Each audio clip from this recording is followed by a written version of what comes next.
This program deals with themes of an adult nature and is intended for a mature audience. If you like what you watch, then don't forget to follow us on Facebook and Twitter for the latest updates on the KTPF Community Talk Show. Remember to subscribe to our YouTube channel for our new weekly radio shows. The KTPF Community Talk Show is supported by Phenomenon Magazine and Beyond Parazine, available online now. The KTPF Community Talk Show is sponsored by Dragonos Castle, South Wales, one of the most haunted castles in Wales. For more information on ghostly and ghastly events, including Fright Nights, all-night investigations and hen parties, visit www.mosthauntedcastle.com.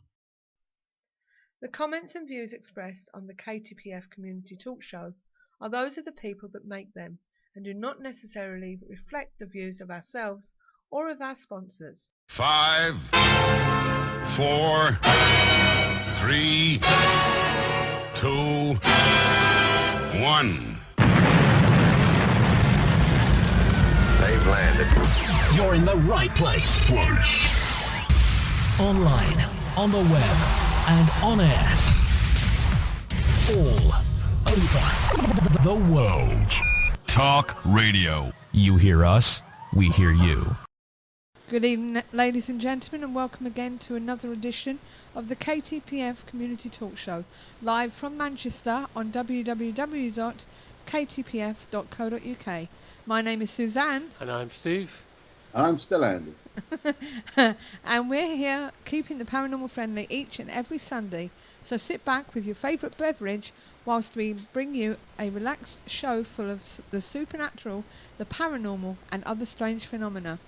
We incorporate a wide spectrum within these fascinating subjects, so if you have any questions for our guest, then you can use our live interactive chat room where we will pass them on to our guests for you, or you can call in and speak to our guest directly by adding ktpf.paranormalshow to your Skype contacts. Later we will have the rundown of the events provided by our sister site at paranormaleventsforyou.com. We would like to acknowledge our listeners, as always, this evening in the chat room, and those who will be tuning in to our radio replay on our YouTube channel at KTPF Community Show, where you will find all our paranormal shows dating back to the 2012. So just to let you know what's going on tonight, we will be talking to Brian Allan about truth, lies and ufology, how the intelligence service created the modern UFO myth. Did many icons of modern ufology originate on alien worlds, or were they based on pioneering German technology captured at the end of World War II?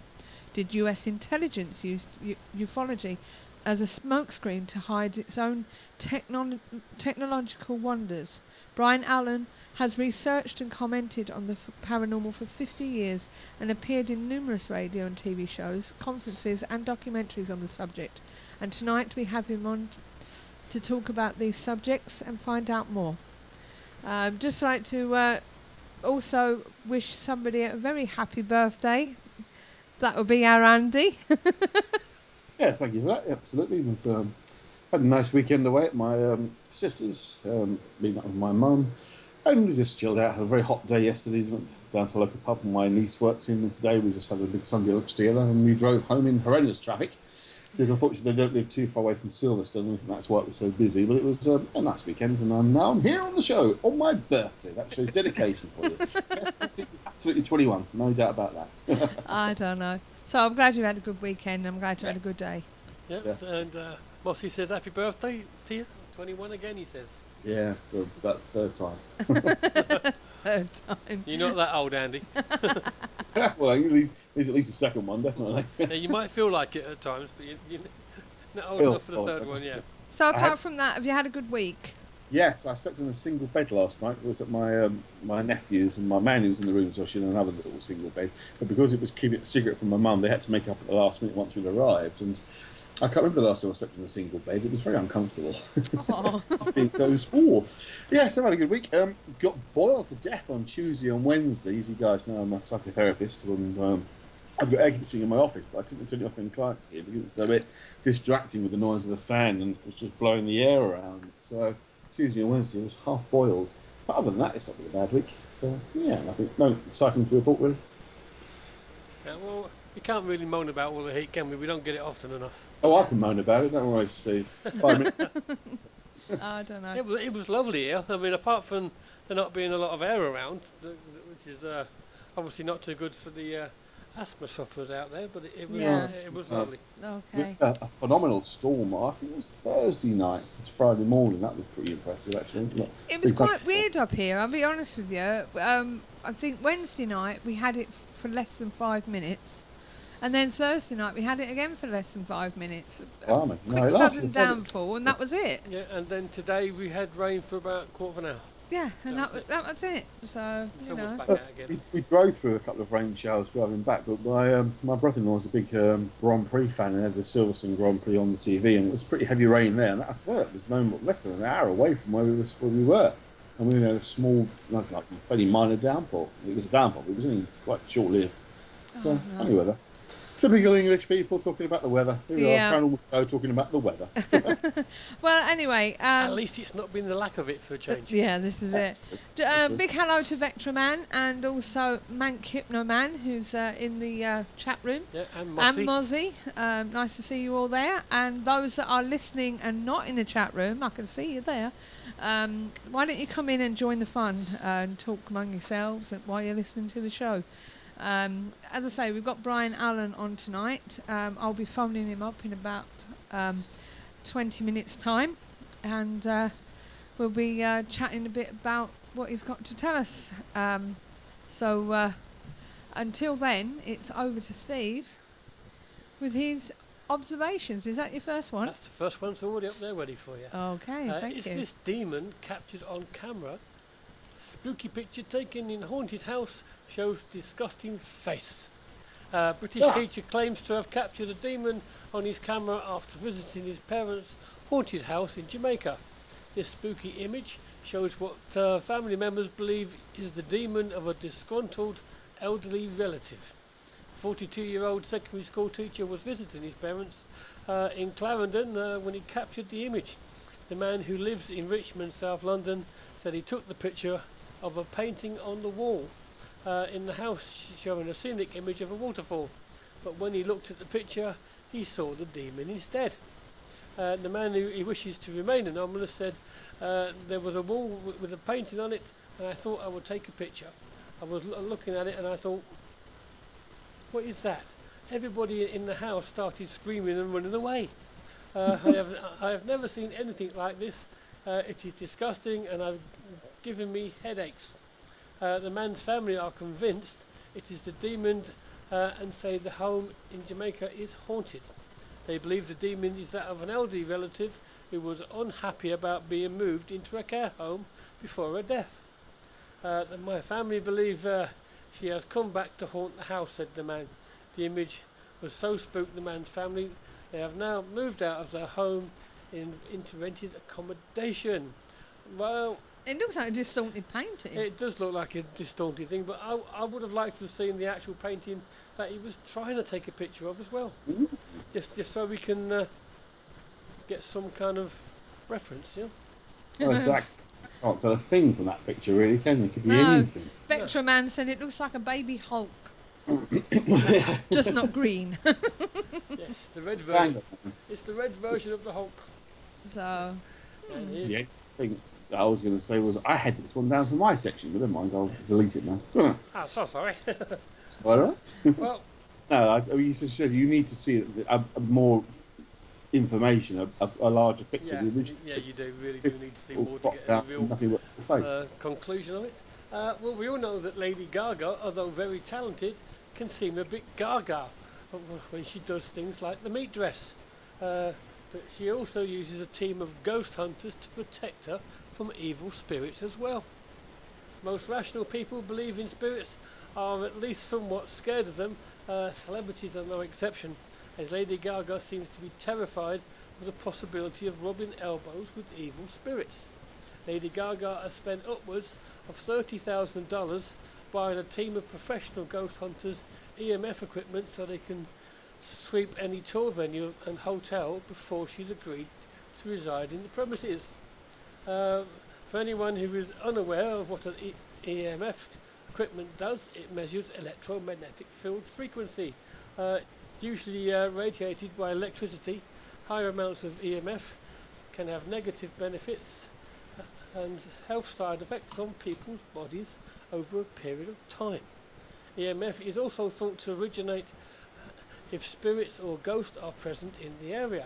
Spirits are said to be able to manipulate the electromagnetic field, so using EMF detectors can be a way for us to communicate with them.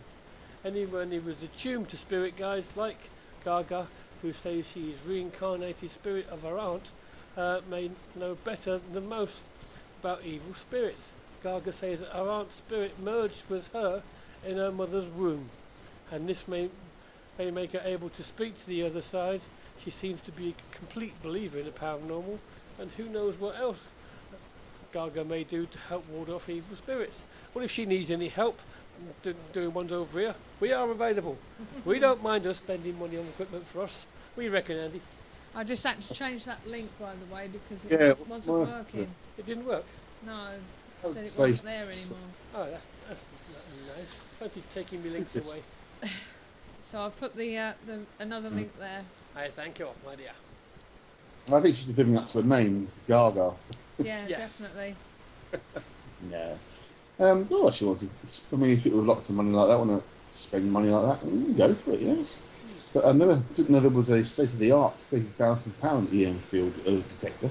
Yeah, See what that was they're like. obviously buying a lot more than EMF meters with $30,000. Yeah, I could don't know buy- what happened to that link, but when you click on it, it come up 404 or something. Okay. So whether it's a glitch, I don't know. Glad you was able to find it anyway. But yeah. Okay, Highway 666, now named Highway 191, runs north-south in southeastern Utah from Crescent Junction to Mexico Water in Arizona.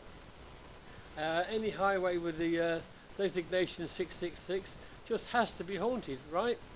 In fact, this highway to hell had such a bad reputation that they renamed it Highway 191. But just what has been reported, I hear you ask? Well, a number of weird phenomena has been reported along this stretch of desert road, and they include speeding phantom cars that seem to vanish into thin air, packs of vicious devil dogs, incidents of time distortion and missing time reports by drivers, a young girl who walks along the highway. When drivers stop to see if she needs help, she disappears. A flaming 16-wheeler that threatens to run directly into oncoming vehicles. Also, Linda Dunning at prairieghost.com writes her husband experienced he was alone, hadn't seen a car for miles and miles. Suddenly he saw a truck that looked like it was on fire, heading straight for him, right down the middle of the highway. The truck was going so fast that the sparks were flying off the wheels and flames were coming from the smokestack. It scared him so bad he pulled away off the road and walked 20 feet or so into the desert away from his car and waited for the truck to pass him, going what he estimated was 130 miles an hour. When he got back into his car and continued on, There's none left. no, there isn't. Would you want to continue on if you was to seen that? I think I would. I'll definitely in a few minutes. Don't forget, guys, if you have any problem with live stream, just refresh and we'll do the same. Just thought I'd remind you about that. We now have a sad tale of doggies. Oh no! Sad tale of doggies. Do all dogs go to heaven? All that they're going by themselves on this particular one. The Overton Bridge mystery. The Overton Bridge near Dumbarton, Scotland, was completed in 1895. Since then, this bridge, designed by civil engineer H.E. Milner, has attracted numerous visitors on 2 feet as well as 4. Besides its picturesque quality, the bridge has also drawn the interest of international media scholars and scientists due to the fact that that for 4 years about 600 dogs have jumped off the bridge, and nearly 50 dogs have died after falling 50 feet to the rocks below, and no one knows why. Locals in West Dunbartonshire believe the phenomenon is because of the spirit of Lady Overton, who was said to have wandered the bridge grief-stricken when Baron Overton died in 1908. Many claim that they have seen the lady's spirit on the grounds for over 100 years after her death. Poor doggies, jumping away. I was standing there 2 years ago when I felt a firm, hard prod that felt like a finger or something or someone was trying to push me over the bridge too, just like the dogs, said Paul Owens, religion and philosophy teacher from Glasgow. Whether you believe in hauntings or not, it is somewhat baffling to think that numerous dogs have jumped off the bridge because the spirit compelled them to do so. Studies have shown that some dogs that survived the 50-foot drop into the waterfalls and rocks below jump off again when taken back to the bridge. This raises the speculation, what exactly is motivating all these dogs to leap into the unknown below? To find out what was driving all these dogs to jump to their deaths, leading animal behaviourist Dr. David Sands was called on to investigate the matter. He found that the dogs most likely to jump off the bridge were all breeds with long snouts. Okay. This led him to theorise that the strong scent of mink coming off from below the bridge might be a major influence that draws dogs to jump. It might sound too simplistic a reason for such a bizarre behaviour, but according to other consultants, dogs do not have suicidal thoughts. There must be sensory stimulation that is compelling them to take the leap. Even if scientists have weighed in with their own findings, dog owners like Alison Trevorrow, thank you, a nurse who witnessed a 3-year-old Springer Spaniel, Cassie, jump off the bridge, is convinced that there are supernatural forces at work. I had parked up, and as she was so obedient, I didn't put her on the lead. Me and my son Thomas, who was 24 at the time, walked towards Cassie, who was staring at something above the bridge. What it was, I won't ever know, but she definitely saw something that made her jump, she said. A sign that reads, "Please keep your dogs on leads," has been placed on the bridge to warn dog owners to keep vigilant over their beloved pooches. Oh, bless.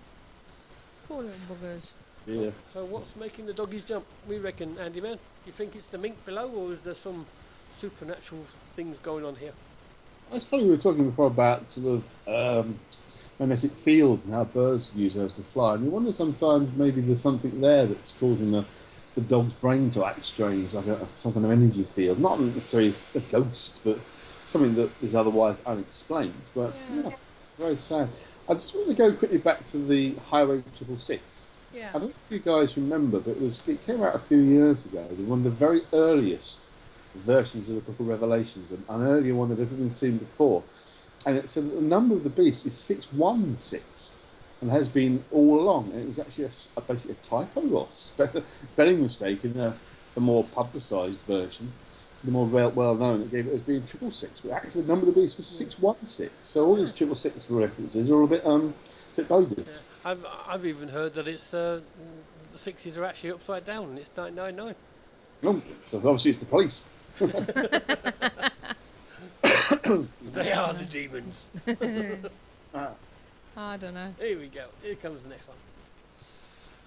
Is this ghost at Faversham's gunpowder mill? This video of Faversham Chart gunpowder mill shows a table spinning seemingly on its own. The world's oldest gunpowder mill is also known as the site of the 1916 Great Explosion, the worst in the history of British explosion industry, when 115 people died, but 7 bodies were never found. In the latest attempt to investigate this mysterious paranormal past, Spirit of Life, SOL Paranormal, a Kent-based paranormal team of investigators, recorded an 18-minute long film on the site. So that's 18 minutes, so please watch it after the show, please. The first shot shows a small wooden table in a dark room slowly beginning to spin as 2 men and 1 woman lean their fingers against the surface. A voice says the table is lifting up on its own. At the moment, we've got a spirit here. Do we know his name? At the moment, he's not letting us know his name. Excuse me.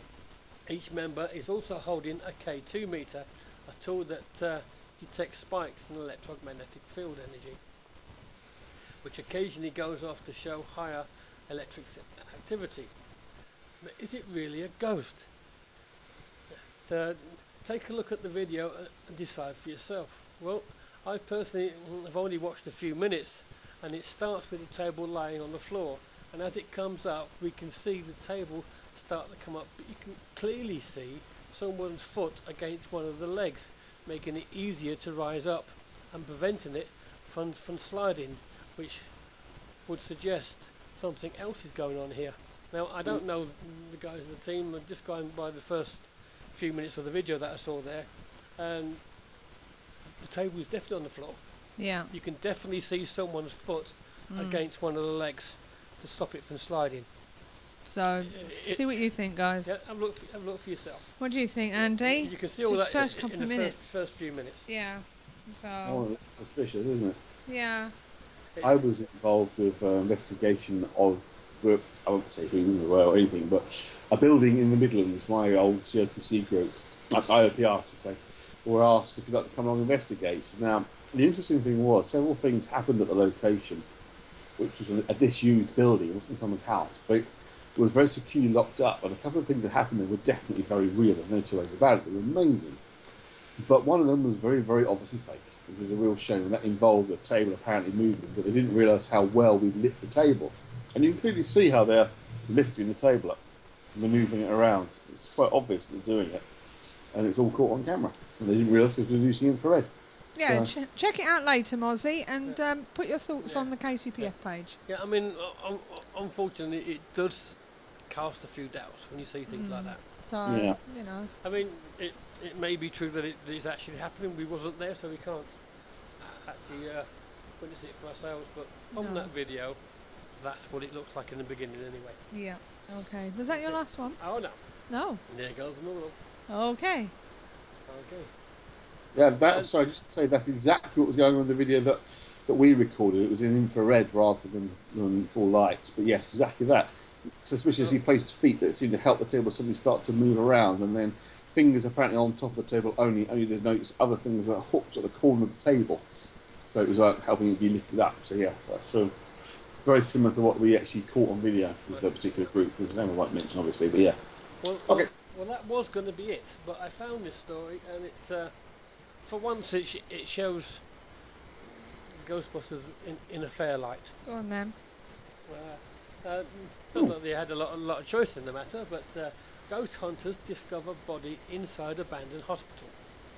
A group of Mississippi ghost hunters made a scary discovery Sunday when they were snooping around a near-shuttered hospital and came upon the remains of a woman who had been abducted from a home, police said. The body was found in a wooded area near Coombe Memorial Hospital, which has been a favourite haunt of ghost hunters because of the dark maze of rooms and its reputation as a hotbed of paranormal activity.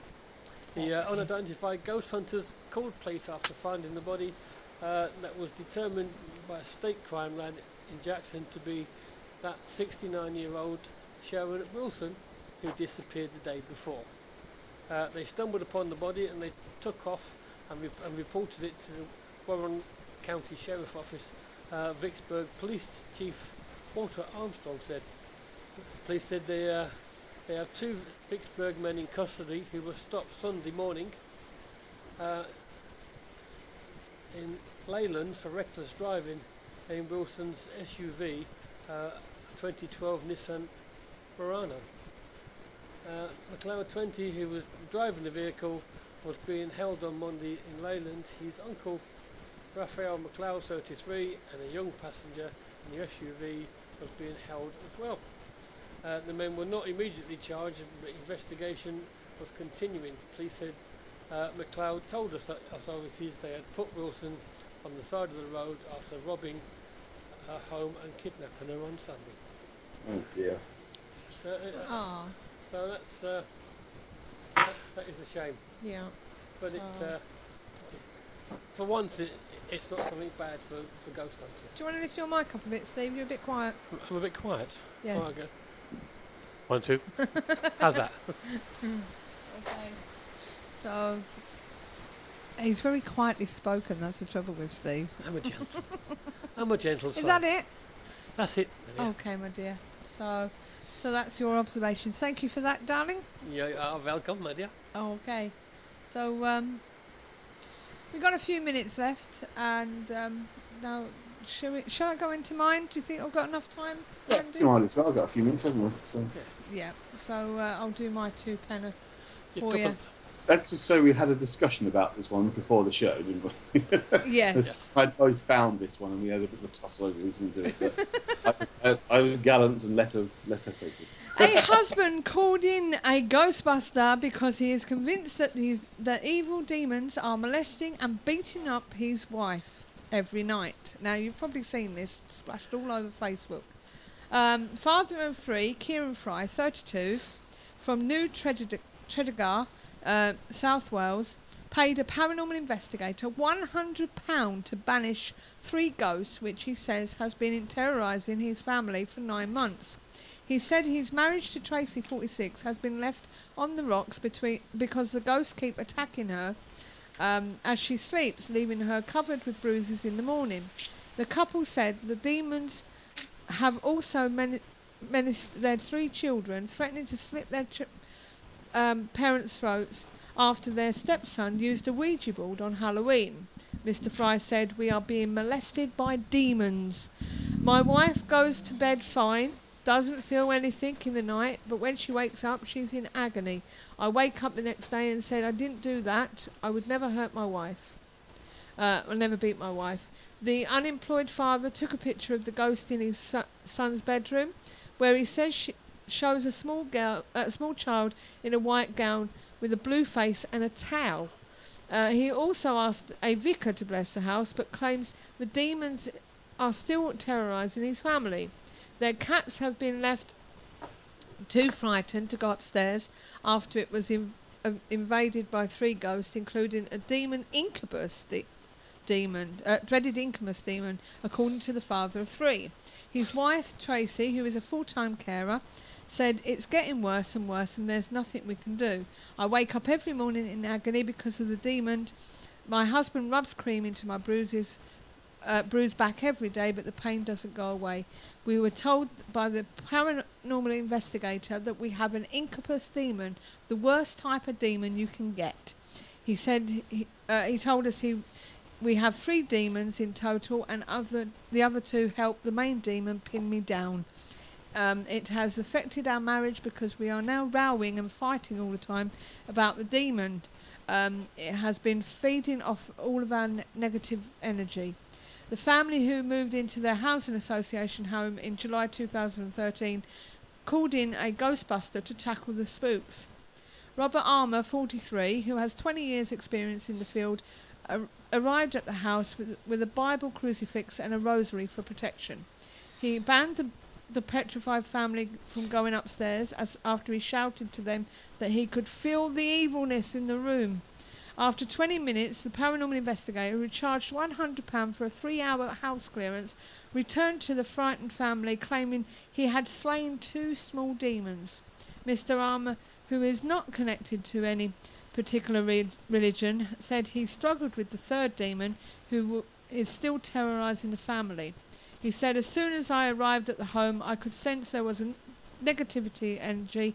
The incubus was brought via a Ouija board. We are an absolute danger and can bring through anything. This particular one was reluctant to go." I won't carry on with the rest because time's fleeting.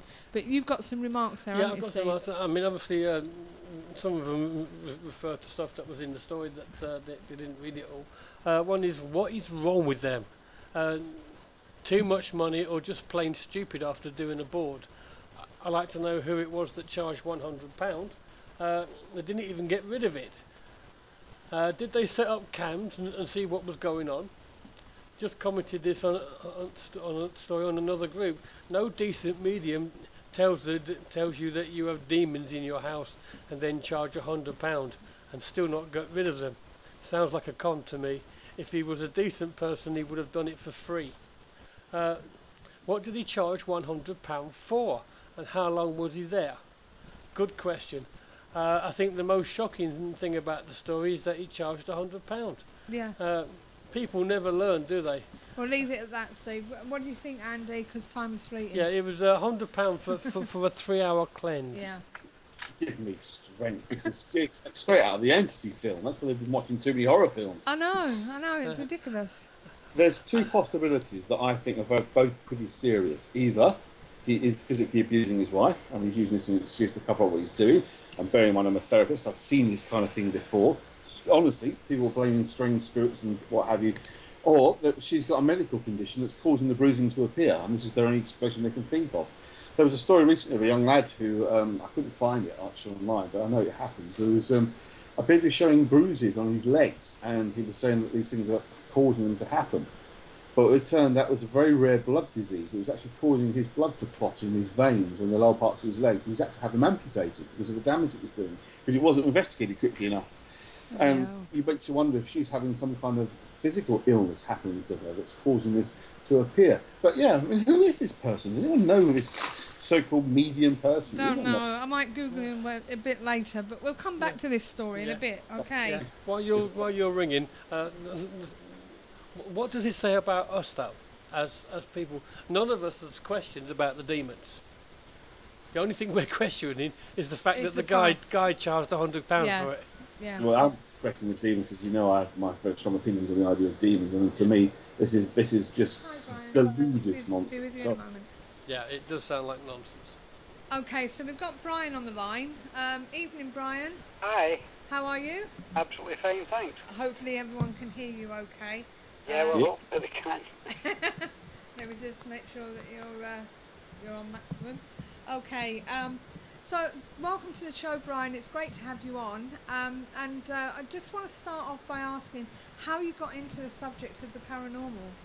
How did I get into the subject of the paranormal? Well, I've been involved in it for about the past 50 years or so, but I first got into it because basically I think I had my first paranormal encounter aged about 3 years old, when I saw something that I still declare to my dying day was not this planet, not this Earth. But it's a long story. But basically, I'd be interested in it for I would say, well, my introduction was at 3 years old, but on a sort of hands-on basis, I would say for the past 50 years. Yeah. Okay. And obviously over the years, what have you found where the paranormal was concerned? Do you find that there's a lot of truth in it? There's some, what kind of thoughts have you come across? Well, it depends. That's a real can of worms.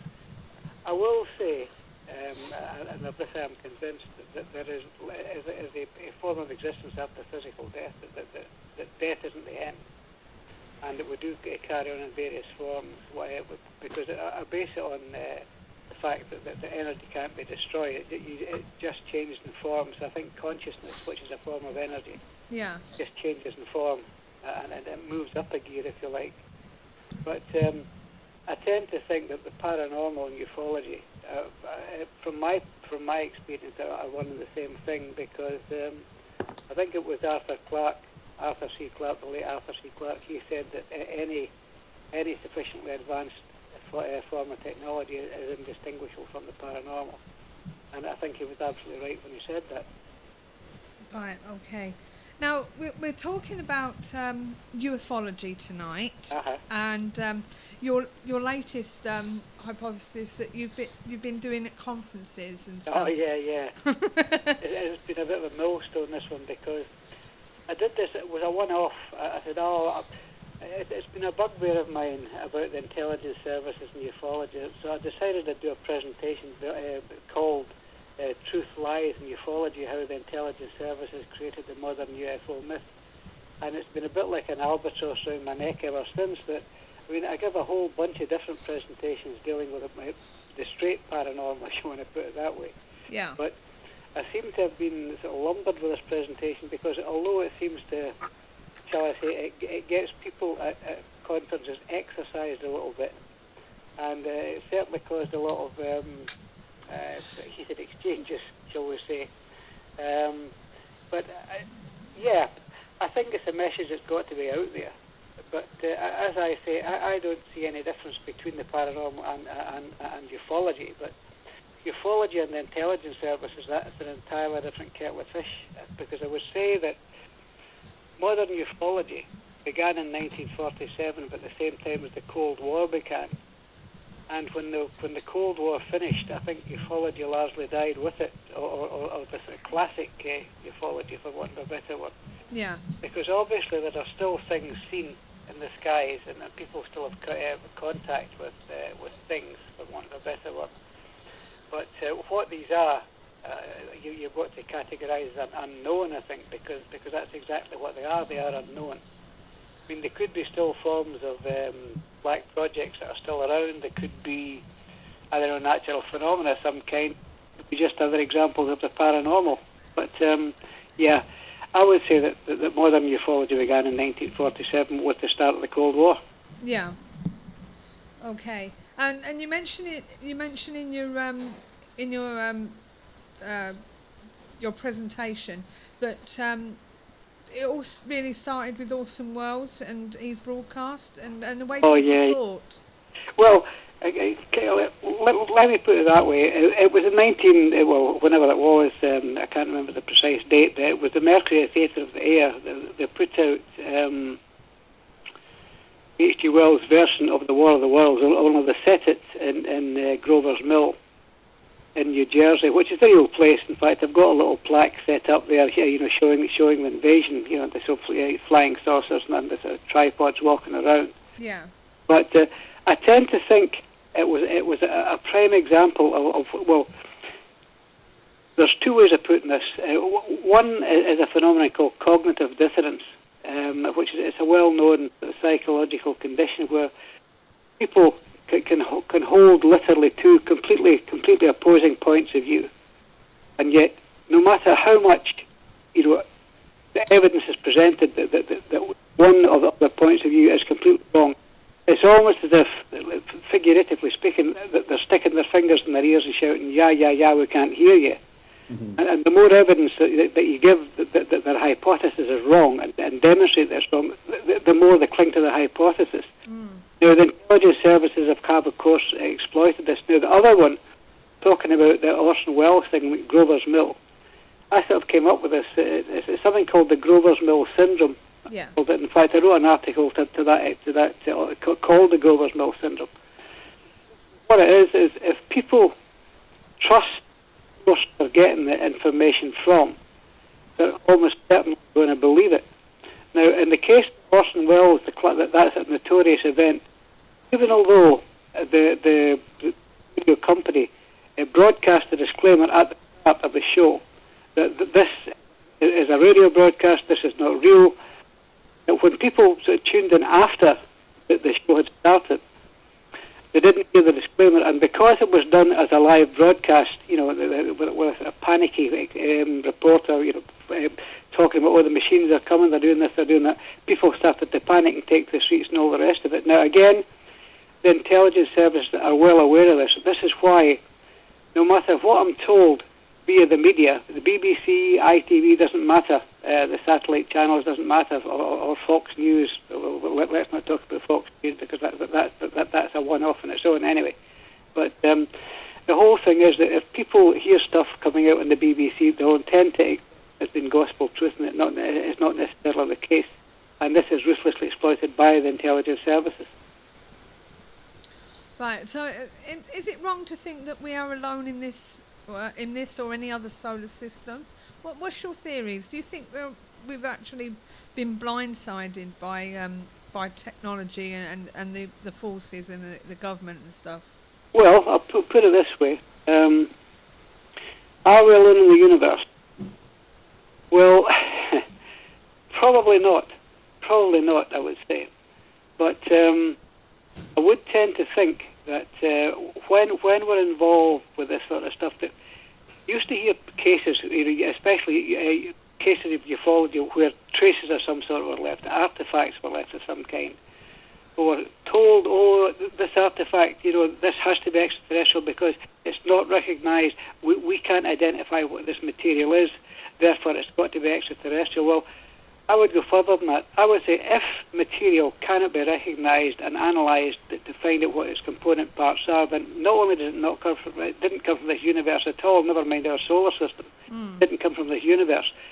Because if you subscribe to the Big Bang Theory, then everything in the universe is homogeneous, if you want to put it that way. So everything that's on our periodic table, we've been able to detect at various places throughout, the universe as far as we can see, using mass spectrometry and various techniques, analytical techniques. Yeah. But everything on this Earth, everything in our periodic table exists at various quantities throughout the universe.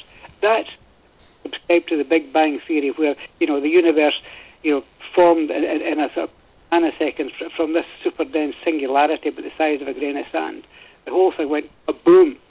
But everything before that was homogeneous, and it was all as one. It was in contact with itself, if you want. Then it all blew out. But it was composed of a fixed set of components, of ingredients, if you want to put it that way. So the universe is universally consists of the same set of ingredients in different proportions. And if identifies stuff that isn't on our periodic table, it didn't come from our universe, in my opinion, of course. Right, okay. So, I've always thought to myself, to be honest with you, that they say that, people say, oh, I've seen a spaceship, and you get lots of reports, don't you? Oh, yeah. Yeah, but the thing is, it always fathoms me that we can have a, a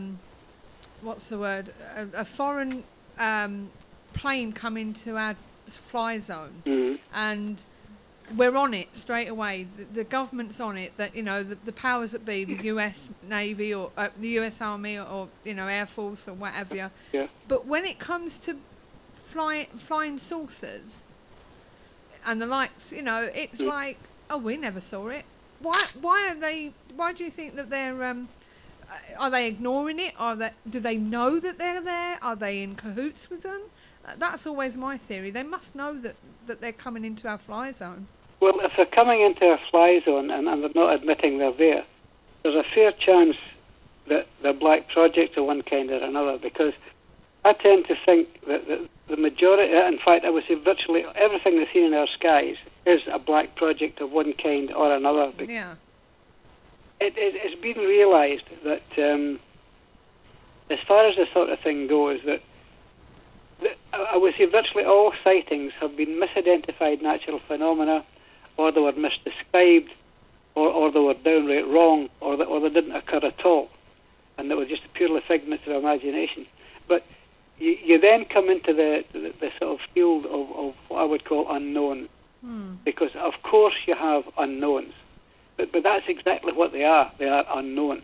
It doesn't necessarily mean that they're extraterrestrial spacecraft, because I think there are only two cases that I know of within my remit, and this is looking back 50 years, remember, that I grew up with all this. Yeah. I was born in 44. I grew up with all this, and I saw it come, I've seen it go. But there are only two cases that really stick in my mind as being viable. One is at Rendlesham Forest, where I'm absolutely certain that something very, very strange happened there, and I don't believe it was a result of our technology. I think this was an interdimensional event, okay? I say this because I've spoken to Larry Warren. I've met Larry, I've spoken to him a couple of times about this. And what people tend to forget about Rendlesham and the number of people that saw this, whatever it was, that at the time were two big evaluations going on. One was called Cobra Mist, the other one was called Cold Witness, and they were being overseen by the NSA and other US bodies, government bodies, and they were to do with over-the-horizon radar, which was being tested and being trialled at the time. And I think it's feasible And Larry sort of agreed with it. I could see him nodding his head when I was flying the flag, sort of thing, you know. I think what happened there was perhaps the blasts of energy that were getting put out there literally ripped a hole in space-time, and something fell through. Yeah. I tend to think that might have been a very sort of very reasoned explanation of what was actually seen and happened. The other case that I think has very, very strong, resonates very strong with me, mainly because I've reinvestigated it, really heavily reinvestigated it. It's what is called the A70 abduction case, which took place in, I think it was 1982, was it 1992? I didn't investigate it at first hand. Well, I didn't investigate the original case, you know, when it first came to light. I reinvestigated it, but I talked to people who were involved in it. Colin Wright was one of the guys, and a mate. When I spoke to those, especially one in particular, and as you would imagine when I'm talking about it, the name has gone right in my head. I think it'll come back to me. But this guy, now I've known this guy for a good number of years now. His story has not varied in any way, shape or form. This guy is telling the absolute truth. It was Gary Woods, the other guy, was trying to think. I've spoken to Gary several times, and what Gary is talking about, I am convinced, and I would swear this on a stack of Bibles a mile high, that guy's telling the truth. He, subjectively, something happened to him that night out on the A70 road. He saw something, and something interacted with him. Precisely what that was, I don't know. And the descriptions that both Gary and Colin gave under hypnosis, hypnotic regression, which I know is a risky tool to use, because sometimes you can end up with the people who are being hypnotized are trying to please the guy that's doing the sort of regression, and they'll maybe say what they think he wants to hear. But especially in the case of Gary, that's not the case. And I'm pretty sure Gary is describing a real event and a real series of events, because it wasn't just the abduction case itself, it's what happened afterwards. Yeah. There was a whole series of what I call paranormal events happening. Okay? And he also had sort of fleeting contacts with something. A while after this, when he was driving his car, his young son was in the car at the time. This thing approached the car. It was during the daytime driving along when this thing flew straight at him and then flew over the car and disappeared at the back. You know, behind him, the rear window of this thing just disappeared off him. His young son saw it as well. So these are two events that I'm absolutely certain something happened there. At Rendlesham and on the A70. A lot of the other stuff I have no idea. I tend to think it was it's been drummed up. I was going to say Roswell. Roswell, I think, is a dead duck, and it was a dead duck from the word go, because it's been so obfuscated, it's been so messed around, pulled around.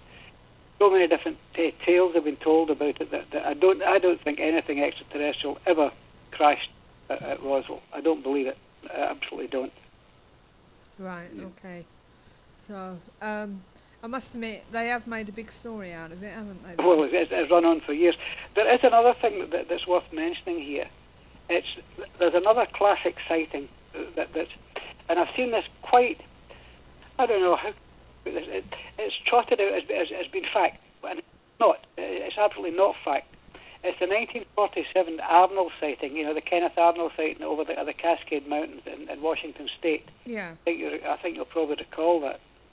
Well, Arnold said, "Oh, this how can I put it? It was like a scalloped wing, and there was a flight of them, and they were flying at 1,200 miles an hour." And this skipping over the top of the Cascade Mountains, they flew in his private aircraft. Well, the whole point is about Kenneth Arnold that you'll see Arnold, you'll see it on the internet if you Kenneth Arnold, and you'll see he's sort of standing beside like a flip chart thing, and he's pointing. This is what I saw here, and it's this sort of scalloped wing thing, and this is the aircraft that he saw, a flight of these. But what people don't seem to realise is what he's actually pointing at is an almost carbon copy of a design that was taken to America under Operation Paperclip at the end of the Second World War in 1945, in point of fact, or 1946. It was actually a design called the Horton 229, which was, and I swear to God, it is identical to what he saw. And it's more than just the same, it's identical. It's a flying wing. And it was given to the Northrop Corporation, who already had some experience in designing these. Northrop actually made one of these to show the public. Again, go on the net, you'll see this. And this is something else that I should have said right at the start, but to anybody that's listening to this, don't believe a word I'm going to say. Don't believe anything I tell you. Go and check it for yourself, because I can assure you, everything, if you're taking notes or mentally or on bits of paper or whatever, recording this, I've no idea. But if you're taking notes, go and check what I'm telling you, because you'll find everything that I tell you is checkable by you. Don't just take my word for it, because you hear a lot of stuff that comes out from things like the Ashtar Command and so forth, and it comes from the Council of Nine and all the rest of it. I think that's absolute bunkum, because all you can take is the word of the person that's channeling this sort of stuff. I mean, the Ashtar Command, that was George Van Tassel. He sort of created this in the 1950s, 1940s. I think it was 1952, I think. The Ashtar Command first comes on the scene. It's currently being channeled, for want of a better word again, by a guy in the north of England by the name of David Boyle. I've spoken to David several times. I don't agree with anything that he says, but that's okay, because he doesn't agree with anything that I say, which is absolutely fine. We can live with that. But you've got to take anything that the Ashtar Command says on his word alone, and he can't back it up. None of it is provable. It's the same with the Council of Nine. None of it's provable. And I think it was Phyllis Schlemmer that actually started channeling them. And they still pop up today and crop up today, but again, nothing that they say is provable. And anything that I have said that is proved to be that has been right, it's always been after the event, never before it. So they couldn't be wrong. Not if they're quoting something that's already happened. Yeah. So, so as far as I'm concerned, if anybody that wants to check out what I'm telling them, please check out for yourselves, because you'll find everything that I'm going to say from that I have been saying and I will be saying to come can be actually checked out and independently verified by yourselves. Right. We're having problems hearing you a little bit. I don't know what's wrong with the line. I wish I'd have managed to get hold of you on Skype, actually. It might have been a bit better. But we'll continue. Okay. I was talking about the Horton 229 there, the aircraft that was taken across to and given to the Northrop Corporation in Operation Paperclip. Yeah. Yeah. Well, the 229 is sometimes been called Hitler's stealth fighter. Yeah. So it was certainly had a very low radar signature, and the Nazis were also developing a sort of a radar-absorbent material to coat it with as well. So they were actually well into this sort of thing. I mean, they were well aware of the technology at the time. Yeah. But the other thing that's often put out is the speed this thing was doing. They were doing 1,200 miles an hour, and that speed was absolutely unattainable with anything else flying at that time. Well, the point is, no, it wasn't, because there was an aircraft that could do that speed. For a kick-off, the Horton 229 was capable of around 800 miles an hour, which was blisteringly fast for anything that flying at the time. But the thing was, there was an aircraft that could do 1,200 miles an hour. It was called the Lippisch P-13B, and again, the designs for that were taken from Nazi Germany by Operation Paperclip, taken to the US. Now, it would appear, if you look up drawings of the Lippisch P-13B, and you look up the design of what Arnold actually saw, you'll see there's a circular part right in the sort of centre of the wing on what Arnold saw. And if you see the P-13B, there's a thing underneath it. You can see it's like dotted lines. You can see this circular thing underneath it. That is actually the combustion chamber for the ramjet, because the P-13B was a ramjet aircraft, and it was capable of 1,200 miles an hour. So what I think Northrop did was they incorporated the ramjet system into this flying wing, and they got this thing flying at 1,200 miles an hour. Now, people say, oh, yeah, but I mean, what happened? Where did it go? Well, don't forget that a lot of these experimental aircraft never see the light of day again. Yeah. For various reasons, they're too expensive, they're not reliable, or they can't carry the loads that they're supposed to do. So what happens is that they just sort of drift off into the black world somewhere, and they're just developed in other ways. But that's probably why that aircraft never saw the light of day as a flying wing. What was that aircraft again? It was called the Lippisch the Lippisch P-13B. Right. Is the actual the design that was given or taken in Operation Paperclip. Right. But it was the Horton 229 is the actual flying wing that is identical to what Arnold saw in 1947. It's one and the same thing. So Arnold didn't see anything extraterrestrial. What he saw was a flight of Northrop-built aircraft. There you go, there's a Horton 229 image I found. Right, okay. And compare that to the Arnold image, and you can see exactly what Brian's talking about. It's very similar. Right, okay. Two are on there now. So. Andy's just found the links to show the difference between the planes, so the people can see what you're actually talking about. That's great. The other thing is that don't forget that amongst the other designs that went across to America, designed by the Horton brothers, was the so-called America bomber. Yeah. Because what Hitler wanted more than anything else was an aircraft that could fly from Europe to America, bomb it, and fly back to Europe again. Mm-hmm. So the Hortons came up with this, what they call the America bomber, and it is again absolutely identical to the Northrop YB-49 flying wing. It is absolutely identical, the same aircraft. So you can see where all this sort of the design features came from. They came from Project Paperclip. Now, the thing about Project Paperclip is that what went on in Paperclip's an absolute disgrace. I suppose America saw it from a sort of pragmatic point of view. They wanted this technology before the Russians got it, basically. So they granted safe haven to Nazi scientists who knew they were perfectly well aware of what had been going on out in the wider world, in the Nazi-dominated world. The Gestapo, the SS, the horrendous cruelty been given to the prisoners. They knew the conditions that these people were being forced to work in, and they were still given immunity by the Americans if they would come across to them and bring their technology with them and continue developing with it. Yeah. But that's an entirely different subject. But getting back to these aircraft again, the most successful version of the flying wing produced so far has been the B-2 Spirit stealth bomber, which is another Northrop design. And it uses some fancy form of gravity modification, for want of a better word. It seems to do this by inducing a very high voltage, a very high ionized voltage between the leading edges of the wing and the trailing edges of the exhausts, and this somehow effectively reduces the weight of the aircraft. It's not anti-gravity by any manner of means, but it somehow reduces it acts as a sort of electronic Teflon, I don't know. But it seems to allow the aircraft to have a design capability to fly in a manner that its engines shouldn't allow it to do. But it certainly seems to be a practical proposition, because, and there again, that comes from Thomas Townsend Brown and his so-called gravitators. Again, that was a high-voltage technology devised by Townsend Brown. It's called the Byfield-Brown effect. And if you go on, I've seen these things actually demonstrated at various conferences. They're called lifters. You may have come across this yourself. Yeah. Yeah, these lifters, they're usually very light. They're made of balsa wood, and they're covered with tin foil, and they're usually hooked up to a sort of high-voltage source. And when they're switched on, you can actually hear the crackling. You can smell the ozone. These things will jump up in the air. They're hovering. They're not flying free. They're hovered. Yeah.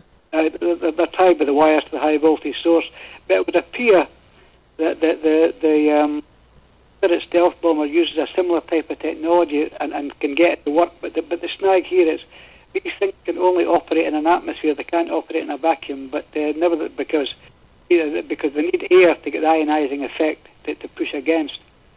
But nevertheless, the Spirit stealth bomber does use this sort of technology. It's pretty good stuff, you know. Mm. We've got a Don in the chat room. Welcome, Don. Nice to see you there. He said it's sad to say, but the only way we have got to space is just a bit. The only way we have to get to space is a bigger version of von Braun's V2, which bombed London. All space rockets are from this design. What do you say to that? I would say he's absolutely right, of course, because don't forget that Werner von Braun and Walter Dornberger, they were both. Well, Dornberger was an SS general, von Braun was a colonel in the SS, and there was hundreds of them. It went over on the paperclip. Yeah. But von Braun, he went on to more or less found NASA. Dornberger, he went on to become a senior executive with the Bell Aircraft Corporation. All these people took their technology with them to the United States.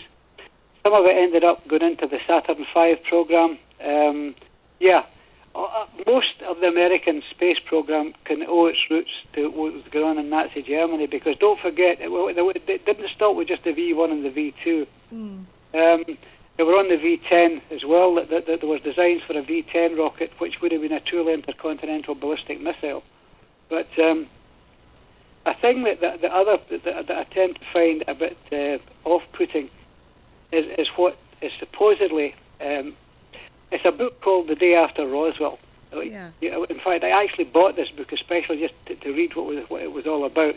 And the point here is, I want to get my facts and figures on this. So I've looked up a bit of paper here where I've got it all written down.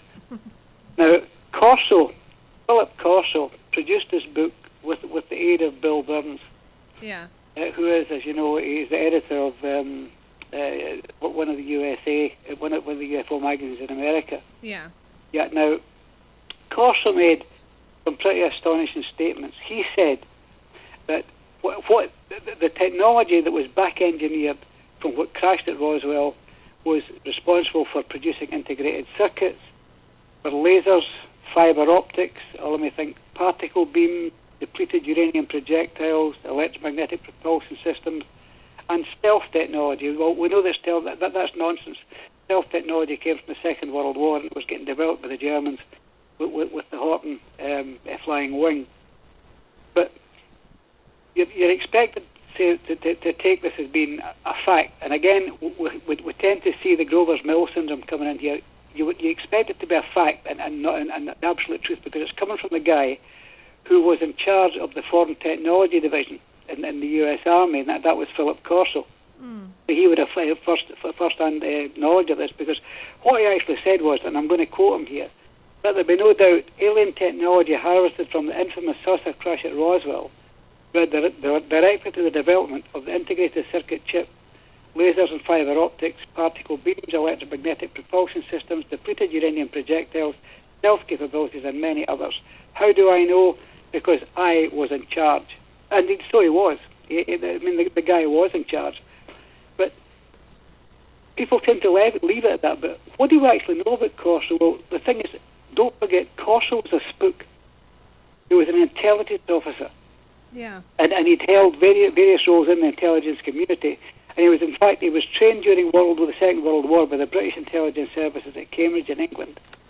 But the two posts that he held that would really be of interest to us is the fact that he was part of Project Paperclip. We should never forget that. Corso was directly involved in bringing the German rocket scientists to the US after the Second World War. So he would know exactly what they knew, and he knew what they would have been experimenting with, and he would know perfectly well what the USA wanted and needed to stay ahead of the then Soviet Union.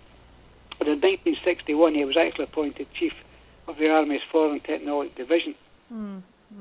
So you have to ask yourself, but why would he lay claim to that this technology was extraterrestrial in origin? Well, you've got to remember that the USA was seen by the rest of the world, and of course by itself, as being the saviour of the Western world.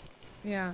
So it couldn't seem to benefit directly, and because it benefited hugely from it, never forget that, but publicly at least, from anything that the Nazis had done, because it was already harbouring them. Right. Just before I ask you my question, Don has just commented that most opinions these days are going for the Roswell crash as just a continuation of experiments with humans started by Nazis. It's just the Americans who don't want to admit it. So do you agree with that? It's certainly a viable point of view. I certainly wouldn't argue with it. No. I wouldn't argue with it because don't forget, there have been some horrendous things done to human beings. Yeah. Because the Nazis were at it, the Japanese were at it, of course the Russians were at it with prisoners. But the thing is, what better way to hide technology like this than the Americans messing around with this stuff than attribute it to ETs? And at a stroke, you help add to the UFO disinformation campaign and help draw a veil over what the U.S. intelligence service had been covering up relating to the way in which they allowed people that they knew were guilty of the most terrible war crimes to escape justice. Yeah. But Okay. the thing is that Corso also claimed in the book, The Day After Roswell, that in the years immediately prior to his work with the Foreign Technology Division, he observed a crate at Fort Riley, which is in Kansas, a Kansas-based military installation. It contained the dead body of a grey alien. And how do we know this? Because she said so. And you can't argue with it, basically. But in other words, he was an intelligence officer, and as son, he'd have been keen to spread this information as widely and as thickly as he possibly could, just to help to keep providing cover for the smoke screen on the American military hardware. In other words, he would tell lies all day long, but all intelligence services do. I mean, it's part of what they are and what they do. I mean, all countries do it on a daily basis. It's nothing to be ashamed of. I mean, it's part of what they are. But the other thing I would like to talk about as well is that regarding the so-called integrated circuits and transistors and so forth that are supposed to have been developed from what crashed or didn't crash at Roswell, absolute nonsense. Because as regarding transistors and integrated circuits, the semiconductor effect was discovered in 1833, not 1933, but 1833 by Faraday. And the first semiconductor field effect device was patented in 1933, not in the 40s, in 1933. We knew about this stuff. Because in 1941, high-purity germanium and silicon was being produced for use in radar systems. In 1943, the Telefunken and Siemens, of course, in Nazi Germany, were producing that kind of stuff. And as far as the back engineering goes, well, there was plenty of it, but not of anything extraterrestrial. But because in Germany, radar research wasn't prioritised until 1943, and when a British Stirling bomber was shot down over the occupied Netherlands near Rotterdam, because fitted it was what was called the H2S ground mapping radar. Now, the Germans realised, well, we don't have anything like this. So what they did was they stripped it off, sent it to Telefunken, and Telefunken realised pretty quickly what was going on here. They really prioritised it, and they set up a committee called the Arbeitsgemeinschaft Rotterdam. And again, you can check all this out. Yeah. And they really started prioritising it then. And so they had to really sort of prioritise their own radar program. But you should really worth pointing out that the smoke and mirror secrecy that's employed with intelligence agencies has helped considerably by the attitude of the various groups that actually watch them. So in other words, the paranoia of organisations like the CIA and the NSA is absolutely matched by the various UFO groups.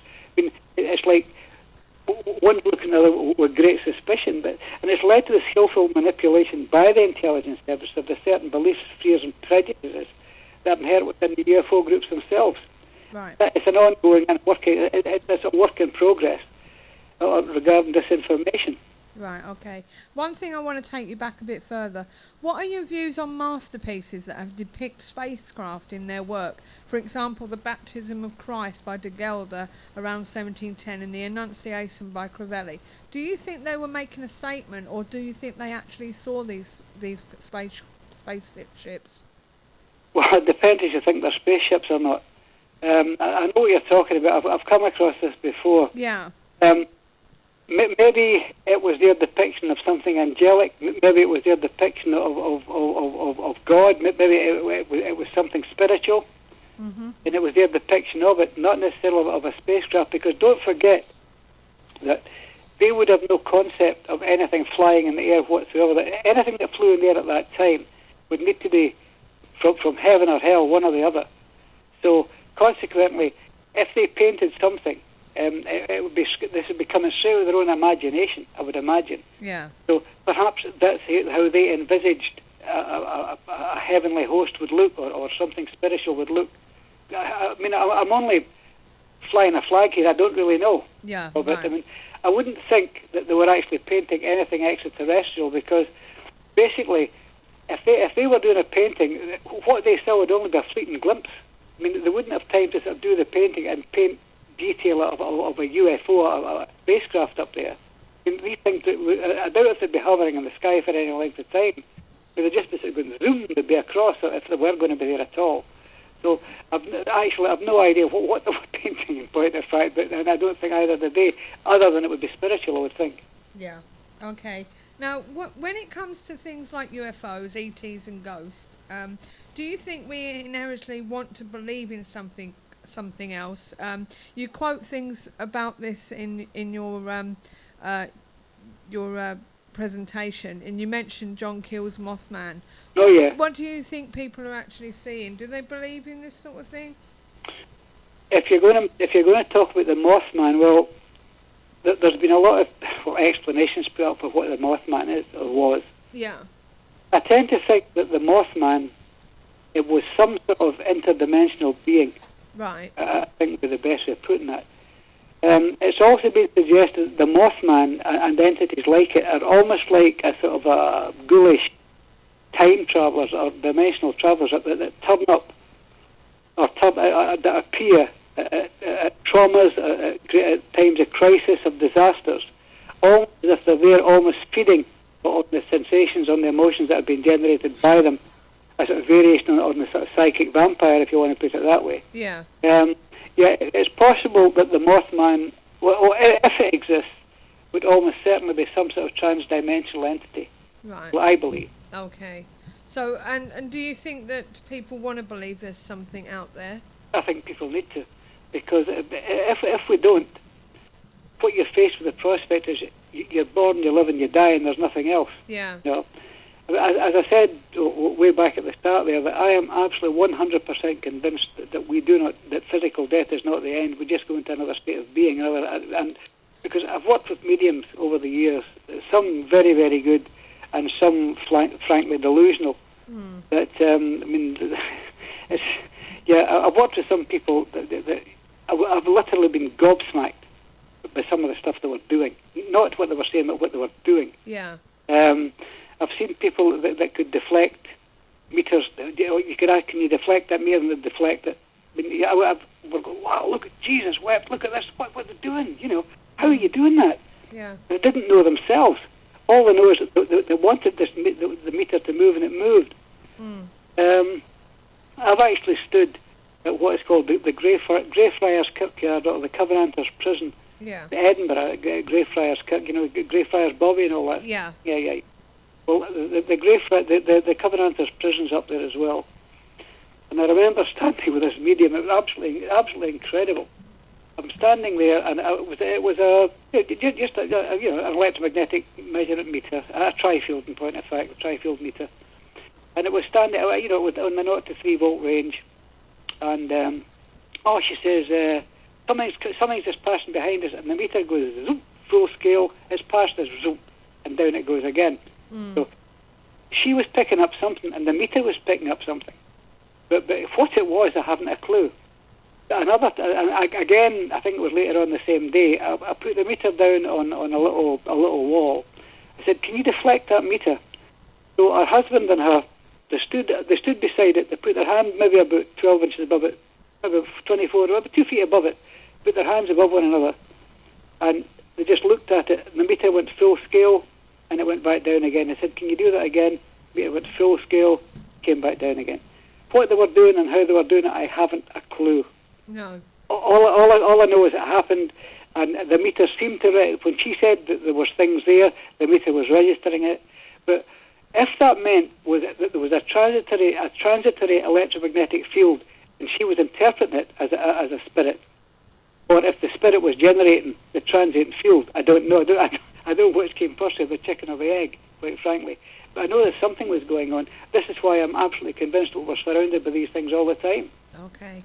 Now, going back to the ETs and stuff. Yeah. What's your view? Don's asking a similar question. What's your views on those that say they were abducted or, at worst, probed?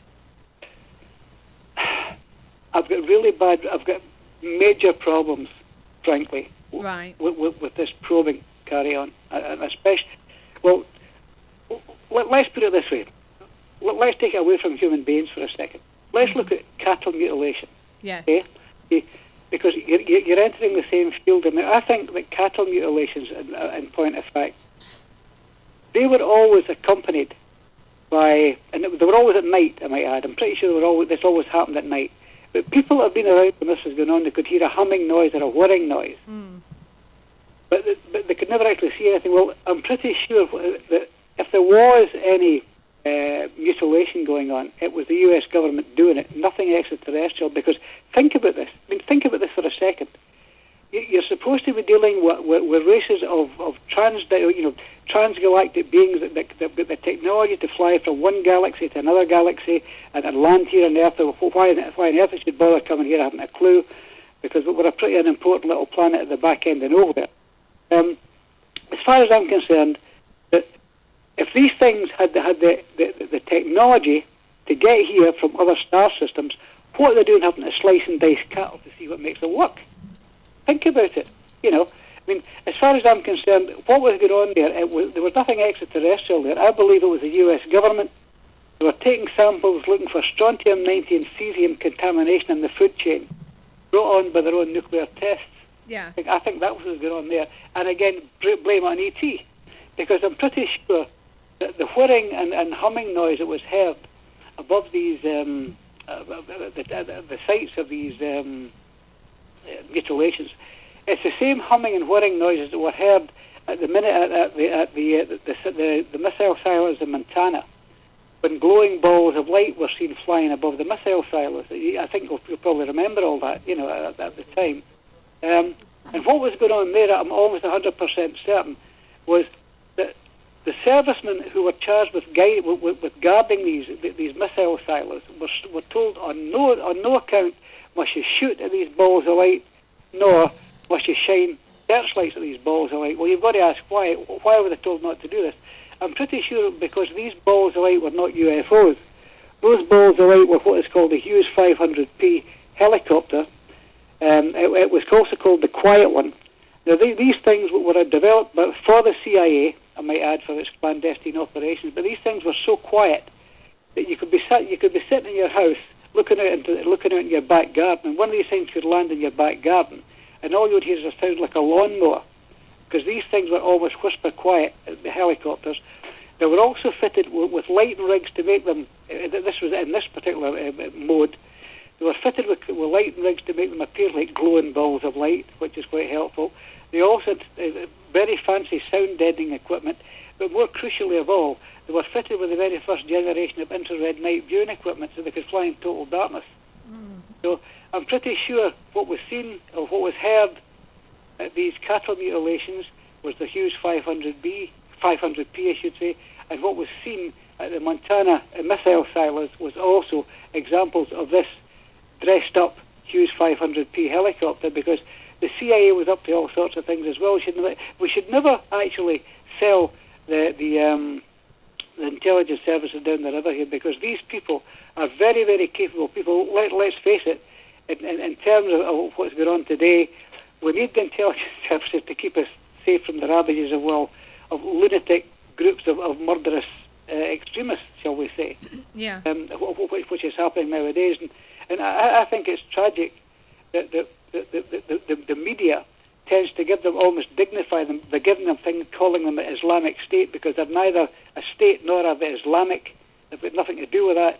They're evil, bad, mad, evil people. Yeah, okay. Well, I'm hoping you can hear Andy. Andy, can you say something? Hello. Can you hear him? He can hear you. Just about. You want to ask a question, Andy? I'll keep myself now. Just, I was agreeing with a lot of what Brian's been saying there. I was particularly interested about the Mothman, because it's one of those little pet interests of mine, the Mothman prophecies and the idea of this strange creature appearing just before major events occurring. That interdimensional is one of the theories that, what's his name, Keel himself put forward, the the man who was kind of the writer behind the Mothman prophecies. And I mean, it's an odd question, I suppose, but where do you reckon they're from? You know, what's the reason behind appearing here? Are they particularly just trying to warn us of dangers? If so, why would they want to do that if they're even from our dimension?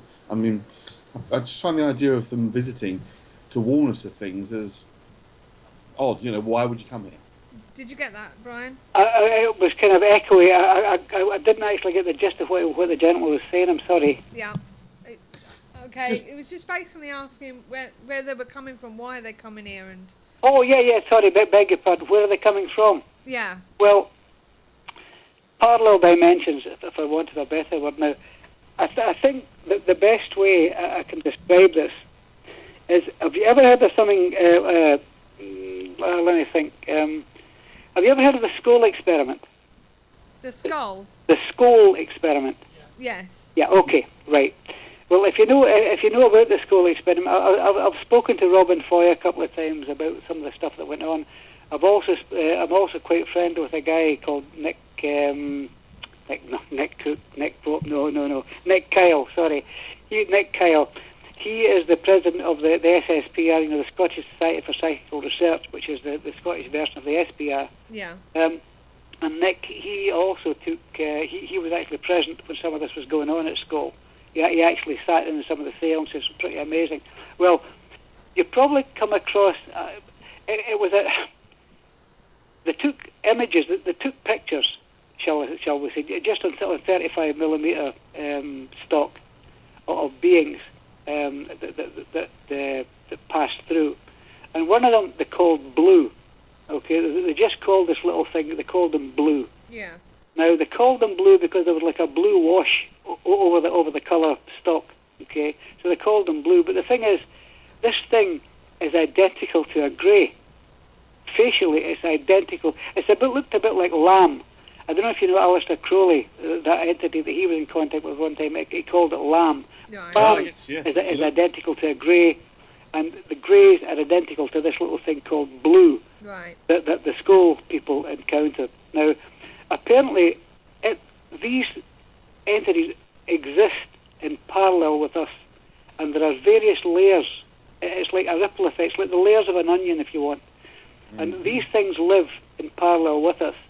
Now, these greys, or this, they were actually in contact with, I'm saying greys, but this entity, Blue, he was in contact with the people at school, and said they are aware of beings that are, if you like, living alongside them. And these beings that live alongside them hate us with a passion, okay, mainly because of a physical form. And I think that, again, the school people were talking about this as well, because they were eventually wanting to shut the whole experiment down because it was starting to get out of hand. This was the spirit people, with the spirit team that they were working with, told them to get it shut down and get it shut down quick, because they were starting to pick up a lot of attention from the, shall we say, the negative stuff that was out there as well. Okay. Now, I think when these things get through to us, we would call them demons, I think. Yeah. Is the best way of putting it. But I tend to think that these things, again, are extra-dimensional, that they can, given the right set of circumstances, get through to us, and when they do get here, they can wreak a fair bit of havoc before we get rid of them again. But I don't believe that we're entirely powerless against them, because I'm pretty sure we can get rid of them if we really want to, because I've had to deal with them a couple of times myself, and I've always managed to get rid of them. Well, I have up to now, anyway. Okay, did you want to say something, Steve? Yeah. Back on. Yeah, I was just wondering. I mean, quite often people see little lights in the sky. I myself have seen this. With Steve now? No, when he was Steve Mayer, with Neil, we were standing outside after the show, and we see this light in the sky, and it just seemed out of place, and all of a sudden it just shot straight across the sky, from one side of the sky to the other. And I just wondered what you think some of these things could be. Did you get that? What are the lights in the sky? Yeah, that just shoot off. What do you think they could be? Okay, right. Well, I too have had my own UFO encounters, as well as having for paranormal stuff. I've had my own UFO encounters as well, And yes, I too have seen lights in the sky. I remember walking home one night. I'd been only about, I guess, about 16, 17 years old. Walking up the road, walking home, looked up. My buddy was with me. We both looked up and said, "What the hell is that?" We could see there was two lights in the sky. They were heading towards each other at incredible speed. They shot towards each other. They stopped dead. Then they went whoosh. They shot off in the opposite direction. And I still to this day haven't a clue what we saw there. I mean, I don't know. I don't know what they are. I'm not going to tell you. I wouldn't even hazard a guess. They would come under the head of unknowns. And this is the really infuriating thing about the subject, is because the majority of the stuff that is probably genuine we'll have to categorise as unknown, because we don't have any frame of reference to describe them, really, I think. Because until we can sort of get this tied down to a particular source or a particular point of origin, they've got to remain as unknowns. But as I say, the only two that I think have any to say is what happened at Rendlesham Forest. I think maybe if it's not extraterrestrial and it's extra-dimensional, and also the encounters that Gary Wood and Colin Wright had on the A70 abduction case. I'm pretty sure that these guys are describing real events, but how I would love to have been a fly on the wall then to get an objective view of actually what happened to these guys, because everything you're getting that they're telling you is purely subjective, and this is the problem. All of the material that you get, except for the Rendlesham stuff, of course, because that was externally witnessed, but the other stuff, abduction cases are invariably subjective encounters and subjective descriptions, so not objective. In other words, nobody was external actually to see what happened. Okay. From an external point of view. Right, we're going to run over. I hope you're okay with time. Yeah. Don was saying something similar to what you're saying. He's asking, are we seeing portals or craft? Right. Well, as far as portals are concerned, I found what I believe is a portal. I think there is a viable portal in Rosslyn Chapel. I know exactly where it is. Yeah. I've been lifted off my feet by it. I was literally lifted off my feet. I was off the ground, not floating in the air, but just maybe half an inch off the ground and was dumped back down again.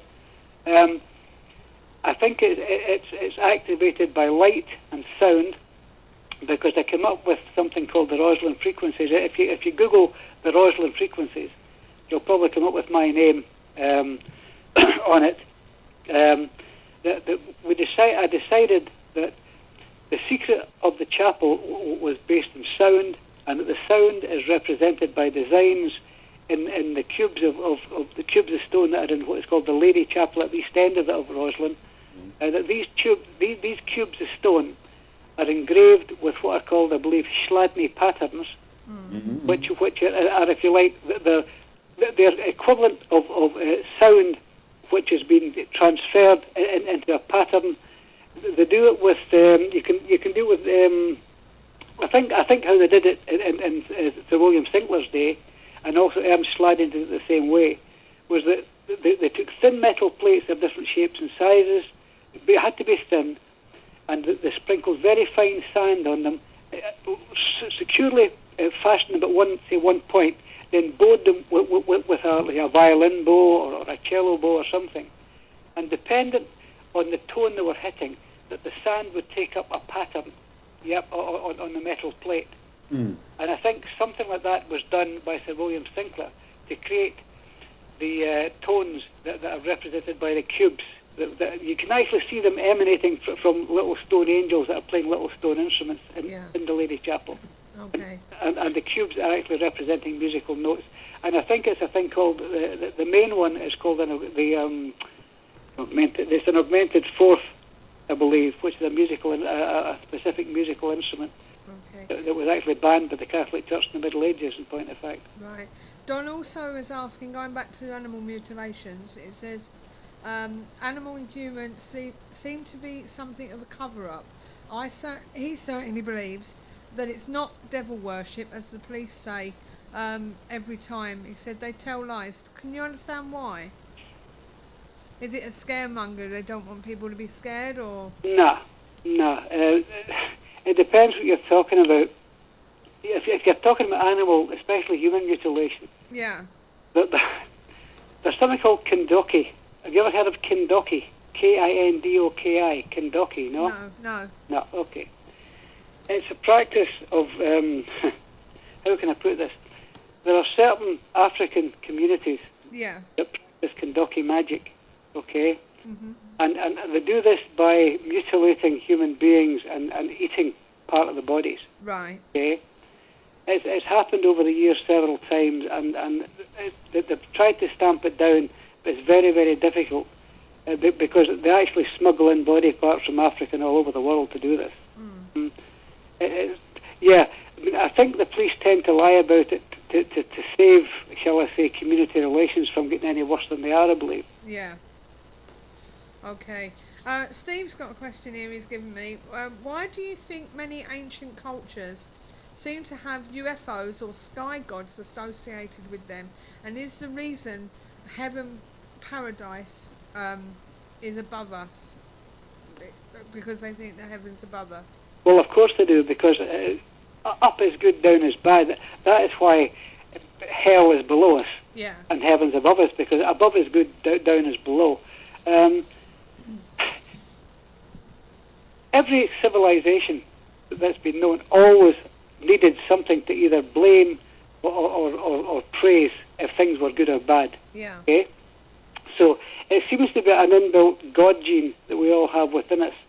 That we need to be able to, whether it's the sun or it's I don't know, whatever, the moon, we need to worship something. But because what we tend to forget that Christianity is a sun-based religion that came from Mithraism and various other sun-based forms of sun worship.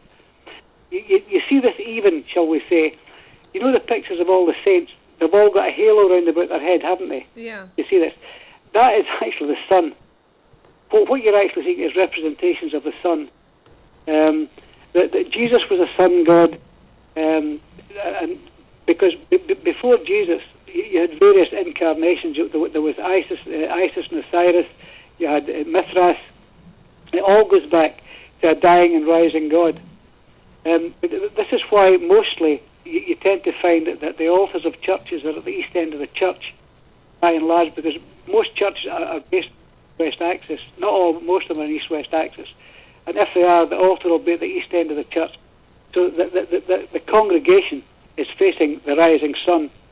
Because when Jesus was actually crucified, he was crucified facing west, the dying sun.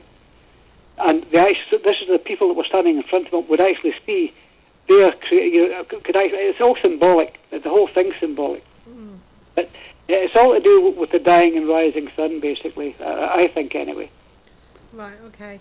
Well, you've very graciously let us have extracts of your presentation for us to put in our magazine. Yes, please do. Yeah, that's okay, yeah? That's no problem at all. You go with it, yeah. Okay, that'd be great. So that will probably go in our next magazine. And I just want to say thanks for giving us your time, Brian. There's so many questions we need to ask you about all this, but obviously time's sort of caught up with us. Maybe we'll get you on again and talk more about this. I'd be delighted to do that, yeah. Okay, well, you take care. I just want to remind everybody that you're also the editor of Phenomena Magazine, am I right? Phenomena Magazine, yep, absolutely. And my email address is paratech7, Paratec, the number 7 at AOL.com. If anybody wants to get the magazine sent to, well, it's not get sent to them, what you would do is you'd go on the mailing list. The magazine's free. We're now up to 1 million downloads a month worldwide. I mean, the magazine's getting bigger and bigger all the time. Okay. We're in India, America, Europe, South Africa, all over the place. So if the Paratech7 at AOL.com, if they just send me their email address, put them on the mailing list, and they'll be notified when the magazine comes out. It's usually at the end of the month. And you've also got your own website, haven't you? Yeah, which I can't remember for the life of me. Let me just Google it for you. Yeah.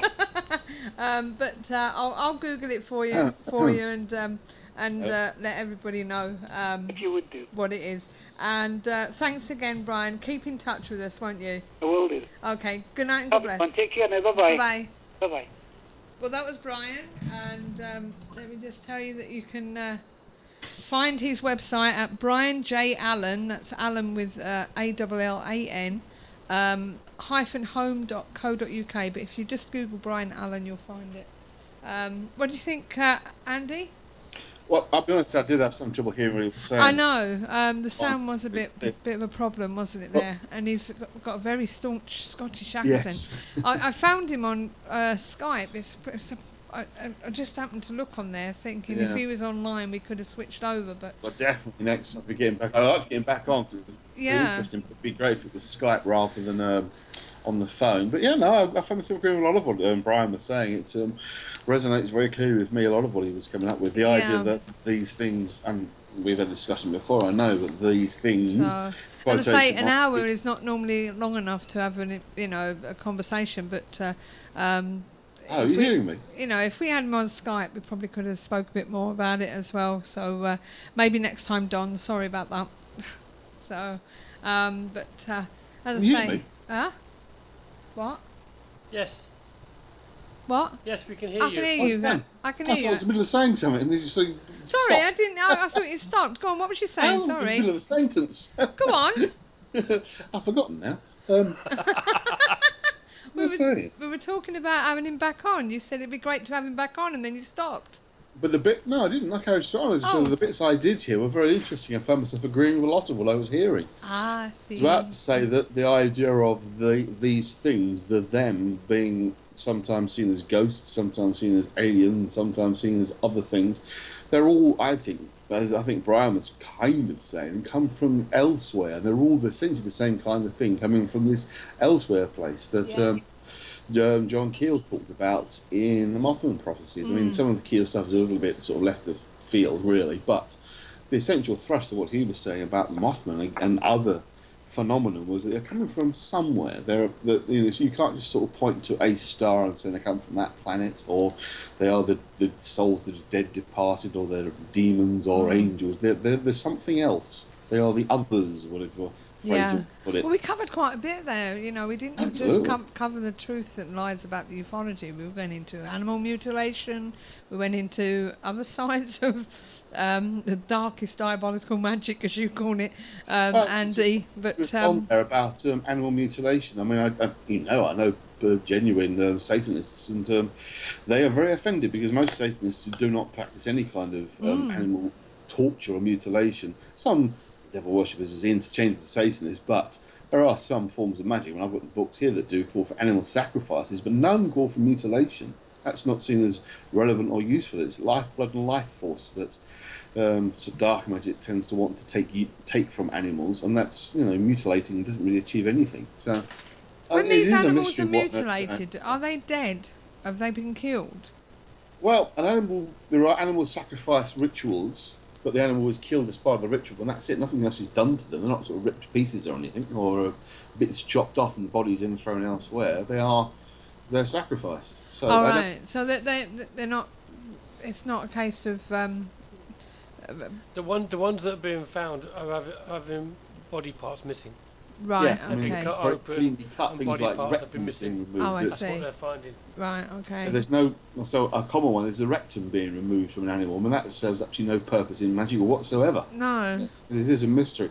I think, and it was alluded to there, I think, by Brian, that the most likely explanation, I certainly believe, is government work. It's testing of chemicals and testing of biological agents on animals, because even things like stomach and rectum make sense to see what effect it's had or what's passed through the bodies. And if you're doing late night, you want to collect a few bits. You don't want to have to carry off an entire bloody cow. No. Cut a few bits off you want and leave the rest of it behind. Well, this is it. There's a culture over somewhere abroad somewhere where they take it literally off the hoof, don't they? They exactly. Slice a bit off and it heals up. And they carry on. It could be, but certainly I know one thing we didn't get into very much, but I know Brian's written about is the whole notion that fact that the CIA were actively encouraging UFO sightings in the 50s and 60s to cover up their own clandestine activity. That I certainly agree with him again about the Ken Arnold UFO experience. It's very likely it was a test craft that they brought over from the Nazis, because the 229 aircraft we were talking about earlier, that one, that flew, that was made, that was built and flew. Only a very few prototypes were ever made. We never had time to build more, thankfully. But that was built and flew, and it does have more than a passing resemblance to what Ken Arnold claimed he saw. And of course, you talk about 1940s, they had no idea that the Nazis are up to building these kind of machines. So yeah, very possibly. And as Don was talking about earlier on the chat room about the fact that the Nazis are carrying out air pressure experimentations. Well, I'm in Auschwitz. I actually saw the rooms where these experiments were carried out. I mean, the equipment's gone, but you know full well that that's where these sorts of experiments, including high pressure, high altitude experiments, were carried out on the prisoners there. So yeah, that certainly happened. So I do think that a lot of it is a continuation of the Nazi experimentation. I draw the idea that the Americans particularly have experimented on humans. I don't think they've probably done that. Not living humans.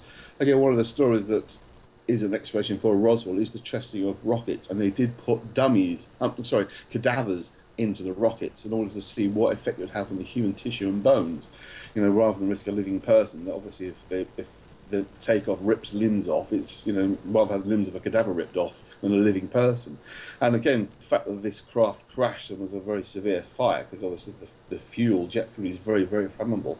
Burning these bodies down may well have made them look as if they were grey aliens rather than human beings. So I've seen that one approached from different angles, different ideas, that essentially Roswell was American government testing that went wrong. Well, you've got his Ufology and the Grover Mill Syndrome, his paper. Yes, that's what we published, certainly. Yeah, so... but it is true, people do come up, we know of guests we've had on who've come up with theories, and when you start putting out evidence and examples where the theory may have large holes in, they do stick their fingers in and go blah, blah, blah, blah, I'm not listening. One or two people come to mind very quickly, but, that's another story. So, would you be putting that in its entirety, or? Oh, absolutely, yes. I mean, it's not incredibly long. It's very well written, so absolutely, yeah. So that'll be good then. So that'll give something for people to read. Yeah, I like the fact that he said, "Don't take my word for it. Yeah. Don't believe me. Go and check it for yourself." Oh, absolutely. That's the key to do anything. The kind of thing you want to hear, isn't it? Yeah.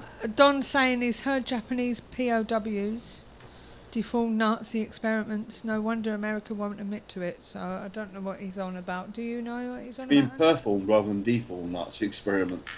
The Japanese, they weren't so into experimentation. I know I actually have a relative whose his father was in the POW camp in Japan and built the bridge too far. It was actually the bridge of River Kwai was actually part of the team that built that, and they were English and British service, and they were treated appallingly, but they weren't experimented on as such. They were just treated like animals, basically. Yeah. But no, it was very much the Nazis' experimentation that a lot of information has come out of. Okay, so, well, just to let you know what's going on next week. Next week we've got Maria Wheatley. She returns to talk about sacred landscapes of England. Stonehenge is world famous for its gigantic stonework and is Britain's most iconic prehistoric temple. However, there are many other sacred sites which include Avebury Henge, the Uffington White Horse Complex and the mysterious Rollright Stone Circle. She will be exploring the hidden energies and frequencies of these incredible sites. So that's what's happening next week. Talking to Marie about that. We were talking briefly about energy lines, Don and I, in the chat room, actually. So yeah, Don, definitely tune in next week. I think you'll find it very interesting. So... no unfortunate relation to Dennis Wheatley, though. Pardon? No relation to Dennis Wheatley, unfortunately. It was her father, but a different Dennis. Yeah, not the writer. No, not the writer, unfortunately. The renowned dowser. Yes. So, yeah, her father was a renowned dowser, and she's a second-generation dowser. So that'll be quite interesting to find out about that. Yeah, I mean, last time we talked a little bit about how these stones were brought up, and there was like some form of levitation energy that was brought to bear. It's one of those subjects that can get lost very easily. I mean, personally speaking, I am very much of the opinion that we are able to sense and aware of energy lines like ley lines across the country. And I do think they're real. But then when we get into the field of levitating stones to create Stonehenge or Avery, then to me it gets a bit silly. Yes. I think the fact is we had ancestors who were they weren't stupid, they were intelligent. I mean, we think of ourselves being intelligent and being sort of grunting cavemen, but they were intelligent and they were wholeheartedly believed in what they believed. So for them to spend their lifetimes resurrecting and moving stones hundreds of miles, that makes perfect sense. And it will be your life's task if you're bringing that rock from South Wales to Derbyshire. You're going to get it here by rolling it on wood that's been cut down from trees gradually. Might move a few feet a day, but that is your life. You've got nothing else to do. You've got no PlayStations or internet to play with. You will do these things. It's like, we look at medieval cathedrals. We know full well human beings built medieval cathedrals, but they're incredible. The intricacy and the artworks involved, and we know it was all done by hand. We don't start saying, well, that must have been aliens or supernatural powers, making those stone buildings, cathedrals appear. We know it's men doing it, but when you have absolute belief and devotion to something, you will spend your life working as hard as you can towards your bit of proving your faith. I mean, it's particularly with Christianity, because faith is everything. So people will work hard to build cathedrals. So I don't see why not 3,000-4,000 years ago these people were working hard to bring these stones across the country. Yeah. Even if it was just dragging them on ropes a few feet a day. I don't see a problem with that. But the fact that they'd sited them in these places that had intrinsic energy to them that the sensitive people could feel. I mean, people today can feel those energies. Then you would site them in those places. But I don't see. I don't think it requires anything supernatural in order to build the thing. It's just damn hard work. Oh yeah, I can definitely agree that there's an energy in these rocks. We did an investigation in Wales, and we actually got a K2 reading off one of them. Oh yeah, absolutely. My old friend of mine from many years ago, Martin Jeffrey, used to does run Fright Nights. He carried out series of experiments on various locations around the country and noticed very heavy, very low but very heavy tones being produced by these stones at sunrise. It was literally picking up this sudden frequency vibration. And I can remember very clearly, quite a few years ago now, sitting in Wayland Smithy, a very old tumulite, and sitting inside it and hearing heavy thumping coming from all around me, thinking there's people running around up on top of the thing. When I got out, there was no one anywhere near it. And Manny can attest that there was no one near it when I was actually under them. I could hear the thumping, I could feel the thumping. And that was pretty amazing. So, yeah, TTG80 said, how do you think modern man would cope without all the gadgets? We'll have a hard time. We get bored, I think. But when you don't know those things, they'd probably give up. Well, 5,000 years ago, your most advanced gadget was the knife you made for yourself out of flint. So well, that's it. Of course, we fill ourselves with all these gadgets around us now to keep our brains occupied. But I think a good brain just requires good diet. So if you're eating well 5,000 years ago, there's no reason why you couldn't be as intelligent as we are now and say, hey, we're going to figure out a way of building this monument. Yeah, so I'm looking forward to see what Maria has to say. I mean, obviously I've published an article of hers already in our magazine, and she probably goes a little bit further than I would about ley lines and energy sites. But I do think I'm probably going to have an interesting chat with her about that. So yeah, should be good. I don't know. Right, okay, so what we're going to do is we're going to do the events now, and then we'll come back and we'll have Andy telling us what he's found this week. Okay, Andy? Yeah. Okay, yeah. We'll see you in a bit. Fed up of wading through the activities and events that other advertisers include? Find just what you're looking for at paranormaleventsforyou.com, your one-stop paranormal directory. Right, well, first up, as we said before, Tony Stockwell's still doing his 2015 tour, and on the 7th, he's at the Monmouth Savoy Theatre in Monmouth. Derek Akora's still doing his Psychic Ether tour. On the 10th, he's at Saffron Walden Town Hall. On the 15th of July, Jamaica Inn Ghost Hunt, they're doing their weekend down there, and there's many ghostly things happening, they say.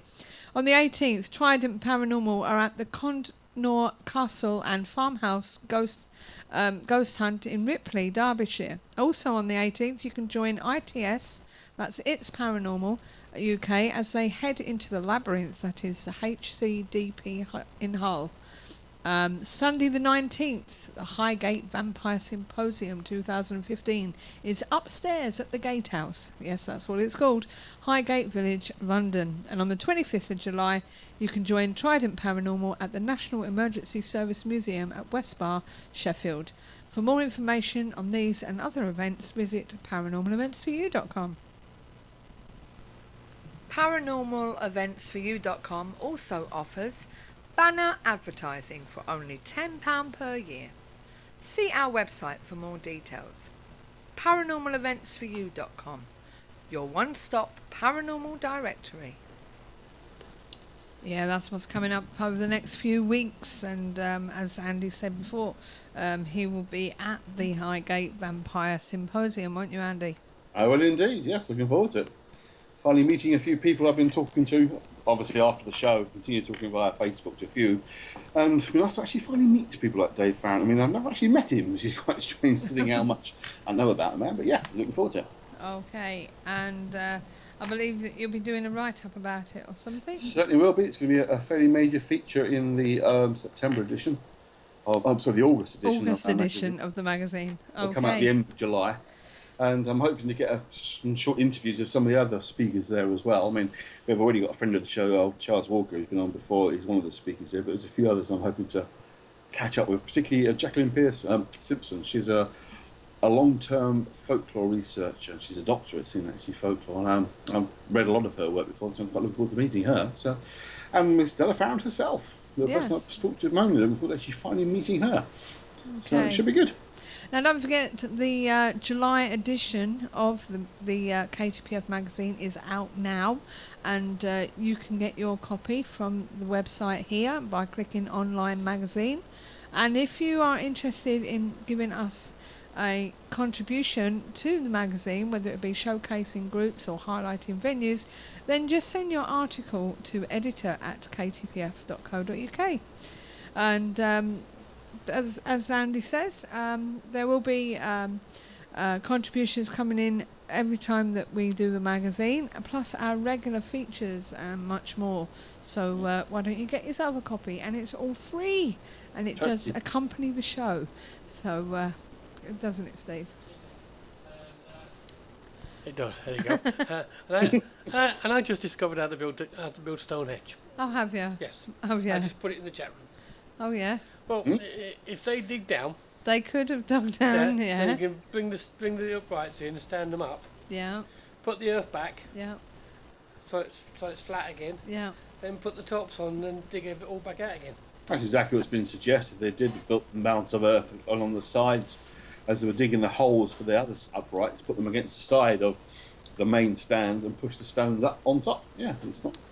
Right. So, again, it's just slow. It's perfectly doable. It just takes a long time. More is it? Very, very slow. Right then, Andy, are you ready? Yes, okay. Andy's Mystery and Conspiracy Files. Over to you. Well, my first one has a bit of a backstory to it, so I'll just tell you very briefly. I've always been a lifelong fan of Doctor Who, actually loved the programme from the beginning. The beginning for me was the very, very end of John Pertwee, and of course Tom Baker I've absolutely loved. And one of my favourite stories was the Pyramid of Mars, which involves obviously pyramids on Mars and ancient Egyptian deities living in the pyramids and coming back to life. And lo and behold, have a look at this. Lo and behold. There is... Pyramids on Mars. Pyramid on Mars, indeed, yes. Pyramid found by NASA Curiosity rover, proof of alien civilization on Red Planet. And if you look at that photograph just underneath, it does look very pyramid-like. Alien researchers claim to have found the replica of one of Egypt's Great Pyramids in the official NASA images of Mars, sparking suggestions an ancient civilization once lived on a red planet. A YouTube channel has focused on the hunt for extraterrestrial life. It's the same one we've had many, many times. There's lots of stuff about it, things on Mars, but this time they claim they found the pyramid. The pyramid is believed by researchers to be car-sized. And then I thought, oh, okay, that's a bit dull. Car-sized. Not quite a Great Pyramids of Giza, is it? But never mind. Conspiracists are adamant they must point to intelligent life that's still occupying Mars. Now, if you look at the original photo at the top, that looks pretty impressive, doesn't it? Then you look at the one a bit further down, and it looks a lot less impressive. See at a slight angle, you can see the big white arrow pointing to the pyramid. Yeah. Okay, that's a stone. Just happens to look a bit pyramid shape. And it goes on to talk about, of course, the famous photographs, the high resolution, high altitude photographs taken by the Viking back in the 70s that showed the supposed face on Mars and then the city with the other supposed pyramids, which is all quite fascinating, that sort of high altitude, low resolution pictures. But of course, as we've seen more recent pictures of the so-called face on Mars, the high resolution, low altitude, it very clearly isn't a face. So it's one of those occasions where something appears to be more than it actually is. But just to read the rest of it. However, the YouTube channel named Paranormal Crucible, as I say, the one that's regularly giving us these features, claims the object is near perfect design and shape. It means it must be the result of intelligent design, certainly not a trick of the light or shadow. Now, I don't know about anybody else, but that definitely doesn't look symmetrical to me. One side is clearly much more steeper than the other. Oh, me. I agree with you. I was about to say that, Andy. It's like, no, I don't think so. I've stood near the real damn pyramids, and they actually, whatever angle you're at, they do look like they are correctly proportioned. So, yes. Having said that, Andy, if it's on the slant, you would need it to be longer one side, wouldn't you? Well, it would be if it was on a slant, but I don't. The trouble is the angle makes it look like it's much more real than. But if you look at the base side, one side to the other, you'd have to get just at the right angle. But then you still have a problem. It appears to be leaning over in one direction too much. So, yeah, on that top picture, it's definitely longer on one side. Yeah, exactly. Which throws out the suggestion here that it's perfect. Saying here the near perfect shape. It says near perfect design and shape. Near is not perfect. No, definitely not. Yeah. Okay. Most scientists dismiss the discoveries on Mars as pareidolia. Good old friend pareidolia. Psychological phenomena where the eye tricks the brain to seeing faces, animal shapes, and other recognisable objects in patterned rocks and clouds. So I was quite excited. Oh, they found a pyramid. Car size. All right, forget that. I'm quite excited that the scientists actually agree with us. It's pareidolia. That's nice. We are very aware of that one. We've been telling them for a long time. Okay, here's number two. Number two. Yeah. In line with our theme from our guest tonight, one on UFOs. The exclusive MOD to release UK's top secret UFO X-Files that could prove aliens exist. Confidential government reports on UFO sightings dubbed the British X-Files could be made publicly available within 8 months. The major boost for alien hunters can be exclusively revealed by the Express, of course exclusively by the Express, although I found the report on several pages. UFO researchers backed by House of Lords peer, unnamed noticeably, have been fighting for release of 18 top secret Ministry of Defence files about UFO sightings for more than 30 years. The government faced claims of a cover-up from conspiracy theorists when their release was stalled at the end of 2013. I didn't know about that. There was planned to be released in 2013. But anyway, it goes on, of course, talks about good old Suffolk, good old Rendlesham Forest, and talk about Lord Black of Brentwood, who asked about more information regarding the Rendlesham business, which there's a quote he made on a programme, which I've always stuck with, found it fascinating, that he basically said that if nothing of significance happened at Rendlesham Forest, what on earth's going on? Because clearly something was going on. Either they're completely ignoring a very dangerous or serious threat, or they knew for what it was going on and what was actually happening. But to say there was no serious or dangerous threat when so many people were seeing something, it seems absolutely ludicrous. So, interesting you would say that. But anyway, getting back to this little article here. Alien hunters are confident these records should prove if extraterrestrial life actually exists, as these are the most secretive files held in private offices and various cabinet ministers. Although these files are being released from the National Archives, it's not yet clear when they will be available for public inspection. In his parliamentary question, Lord Black asked, in relation to the 18 Ministry of Defence files on identified flying phenomena. Now, I would have thought there was more than 18, but apparently there's only 18. But there we go. What have yet to be released to the public? What is intriguing, and originating division of the files reference M9/18, was that the remit of the division in relation to UAP, which is the unidentified aerial phenomena, was the latest estimate where the 18 files would be passed the National Archives and released to the public. Defence Minister Earl Howe, don't know who he is, originating the batch of files referenced MO9/18 related to the Minister's private office. And the latest estimate of these 80 files will be delivered to the National Archives is March 2016, so we've still got a few months to wait yet. But they claim they're going to be finally releasing these 18 files. So, interesting to see what happens. Anyway, just scrolling a bit further, it's quite long. A number of older UFO files held by UK government have already been released, including details of sightings by officials and police. Nick Pope, good old Nick, gets everywhere when it comes to UFOs, his name always crops up, who investigated the existence of the UFOs of the MOD, said the files should contain some fascinating sightings. However, referring to what is often called the most famous UFO claim in history, sparked by the claim of aliens crashing in New Mexico, Roswell of course, Mr. Pope added the soon-to-be-released files are probably not a UK Roswell-style UFO hangout-style cover-up. That's a bit of a tongue twister. When the release of these files was stalled in 2014, which the MOD blamed on additional processing requirements, Mr. Pope sympathised with alien researchers. He said at the time, the massive delay will be a conspiracy theorist up in arms. Looks like the MOD is stalling. And there we go. I'm not going to read the rest of it, it's quite long.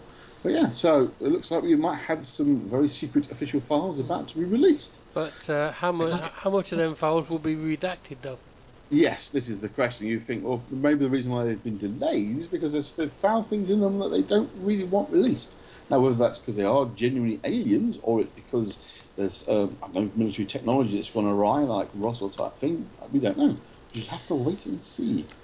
But whatever comes out, there will always be all sorts of claims and counterclaims. Going back to your first one, Andy, Don says, are we sure it was Mars? Rich Hall thinks that it was Greenland. So could be the pyramids are in Antarctica, double bluff. He then says, will we see the missing photos from Scotland? There are files that were not released last time. Nick Pope, Mr. Tells You Nothing. Yes, he's... We had somebody like that the other week came on the show and told us nothing. Oh, yes, we did. I wonder who that could have been. No comment. Right, next story. Next story. Here we go.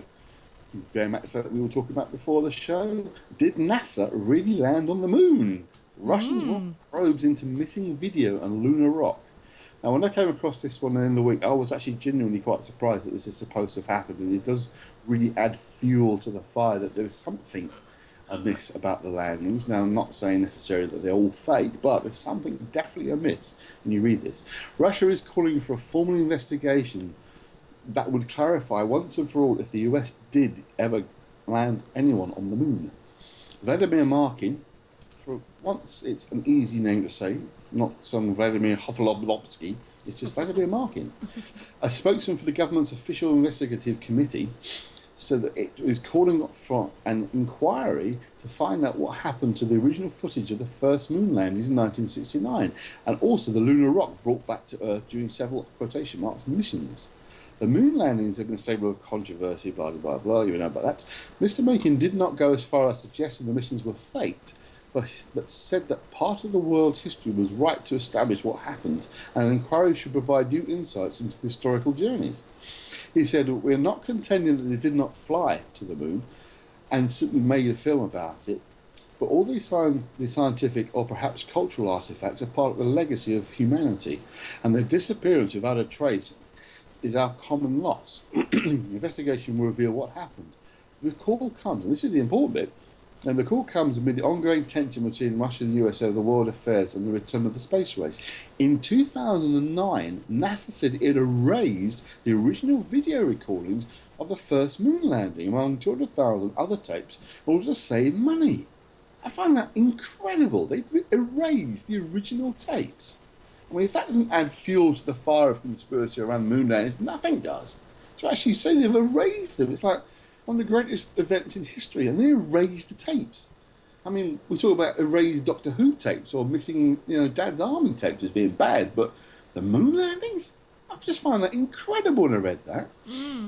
It's since said restored copies of the landing and put together using recordings from news footage at the time. So all NASA have got are news broadcasts of their own footage, not their own footage. I find that incredible. Sorry, I'm getting a bit worked up now.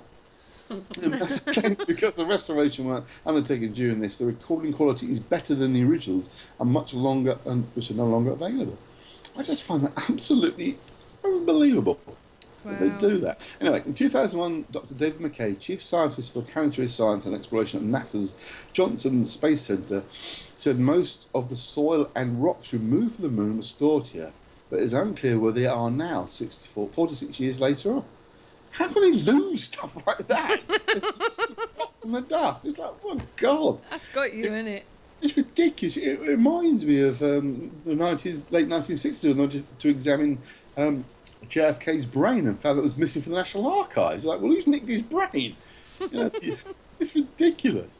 The US media has speculated that it is no more than a smear since the US thought about the downfall of FIFA's leadership following the corruption inquiry. It's like, just a quick aside, in case you don't know about all that, of FIFA at the moment, of course, being investigated mainly by the Swiss on the Americans' behalf for basically fraud, money laundering, and ripping off. But the Russians have claimed repeatedly that the Americans are behind this because of the Russians got the World Cup and the Americans wanted it. But it's, so this is they're saying this is all part of a smear campaign because of the FIFA nonsense. So it's just bizarre. Anyway, he argued that this lay the US open to scrutiny for its own actions due to the high number of conspiracy theories that the moon landing videos were faked due to the flags having shadows blowing in the wind, despite there being no atmosphere and other anomalies. He wrote, US prosecutors have declared themselves the supreme arbiters of international football affairs. Why do you keep tying bloody football back into this? This is serious stuff. Because it's the Football's Russians. serious to be a fan, but this is a different scale. The Americans have lost the rocks, lost the dust, and erased the video footage. I mean, if that doesn't add to conspiracy, God knows what does. Mad, absolutely mad. To be fair with the rocks and stuff, if it's been on display and it gets taken off and something else gets put in, it gets stored, and then it gets forgotten where it actually is, they've probably still got it if they bother to look. But I do find it incredulous that they would get rid of the video evidence. I mean, it's just incredible that you'd lose something as important as that. It's not like you can go out and buy some more. Oh, I've lost one out in my room. I'll go and buy some. You can't. No one's going up at the moment to go and get any more. It's just funny, incredible. But as I say, all it does is add fuel to the fire of the moon landing conspiracy theorists, which is something we're definitely going to do a show on because it's something we talked about before. But does fascinate me. When that heading came up, when I first brought it up, my first instinct was, what the hell's it got to do with the Russians? And now we know they're kicking up a stink on something because of FIFA. I mean, partly because it's because of FIFA, but I do think the guy's got a point. This is probably world heritage. The moon landing. Okay, the Americans did it, but it's something that humanity were united behind its occurrence. So I think he's got a point. Okay, I mean there is probably a dig to do with the FIFA and World Cup stuff, but I do think also he's got a valid point. What the hell are they doing in raising these things and losing them? On the good side for the Americans, it's about time somebody did something about FIFA. Oh yeah, absolutely. It's been known for decades and nobody's done nothing about it. It's come up now that Chuck Blazer has been spying on FIFA for the Americans for about 18 months, so they knew what they were doing. But I think they were probably the only sort of police body, shall we say, that have the power really to do anything about it, because under US constitutional law, any American citizens involved in corruption, wherever it is in the world, are prosecuted by the Americans. So I mean that's how they've got them. But we shall see how that goes. Anyway, next story. Last week replacement, because I had the original one about the ghost, whatever was the mother. Anyway, this one, another bit of good old pareidolia, I think. But have a look anyway. Pardon me. Did you spot the ghostly face during Friday night's thunderstorm? Scary apparition caught on camera. Woo! Scroll down a little bit and you'll see it. Last night's thunderstorms were scary enough, but with giant hailstones and danger to life warnings issued by the Met Office. I didn't know about that, but anyway. Yeah, there was. Really? Yeah. I'm sorry, I get hiccups all of a sudden, doesn't it? But anyway. I'm not playing the video, but from the picture, I'm not seeing nothing. Yes, exactly. Pareidolia gone mad. Anyway, one stargazer has captured an even more terrifying sight. A ghostly face appears in the clouds as thunder and lightning hit just Castle Fields, Runcorn yesterday. Sarah Halfpenny, or maybe Halfwit, 27 filmed the apparition. No. But if you look, I mean, I can see I can see eyes. You can see the eyes. It looks like a teddy bear. Hey, what? To me, it looks like a teddy bear. It does a bit, actually, yes. She told Liverpool Echo that we were outside watching the storm when I filmed it on my phone. I didn't realise until this morning that when my mate said, look, it looks like a face. Blah. Anyway, if you look up under the word until, you can see one eye. And under the word mate, you see the other eye a bit further down. And then kind of maybe a bit of a nose between the two. And a kind of a vague line that might be considered to be a mouth. The mouth, yeah. I mean, that's about as much as a face as... I mean, that thing we talked about earlier on, the one that Steve pulled up, the red thing that was supposed to be the church, that looks far more like a bloody face than this does. It was just mad the way it happened. Just mad the way it happened. I can't figure out what it looks like. It looks like a cloud, like you'd see any other clouds with might look like got faces in. Oh well. Sarah 27 said her footage was a storm debate about what showed up in the night sky. Nothing showed up in the night sky, as far as I'm concerned. But that's there's a poll at the bottom, and you can choose yourself. Once you click on the poll, 72% say, "Let's face it, clouds." 11% say the Grinch. 9% say a cat, and 8% say a ghost. Oh dear! But there we go. Andy. Yes. You know the bit you said could be the second eye. Yes. You know the bit underneath it. Yeah. If you turn your head sideways, it could be the side of a skull. Maybe it's Harry Potter gone mad. It's that Harry Potter thing, isn't it? The Voldemort turns up. Having said that, I don't believe it, but I am looking for it. So. Yeah, I think one of those things. Once someone pointing at you, you can't bloody miss it, can you? It's kind of there. But yeah, you shades Harry Potter with the whatever it's called, Voldemort's face as a skull appearing in the clouds. So yeah, the death mark. I think good copy of Pareidolia going on there. Speaking of which, here is my next one. Yeah, where are we going? Yes, Don, the article about Alton Towers being cursed. What a pile of... Yeah. Alton Towers, the building, is definitely haunted. I've been on several investigations in it, but the main building is nowhere near the main Alton Towers amusement park site. And it's not... There is a curse around the family that used to own Alton Towers. That is the case. It's a historic curse, and there's a tree that's been chained up, because if the branches fall from the tree, members of the family die. But I think some rather silly people have linked that now to the accident with the Smiler ride at Alton Towers, and I think really that's not on. That's going a bit ridiculous. So yeah. Anyway, here's my next story. Okay. And it is yet another one of those. Watch spooky grandma guardian angel face appear in baby 4D scan. Now, why is it 4D?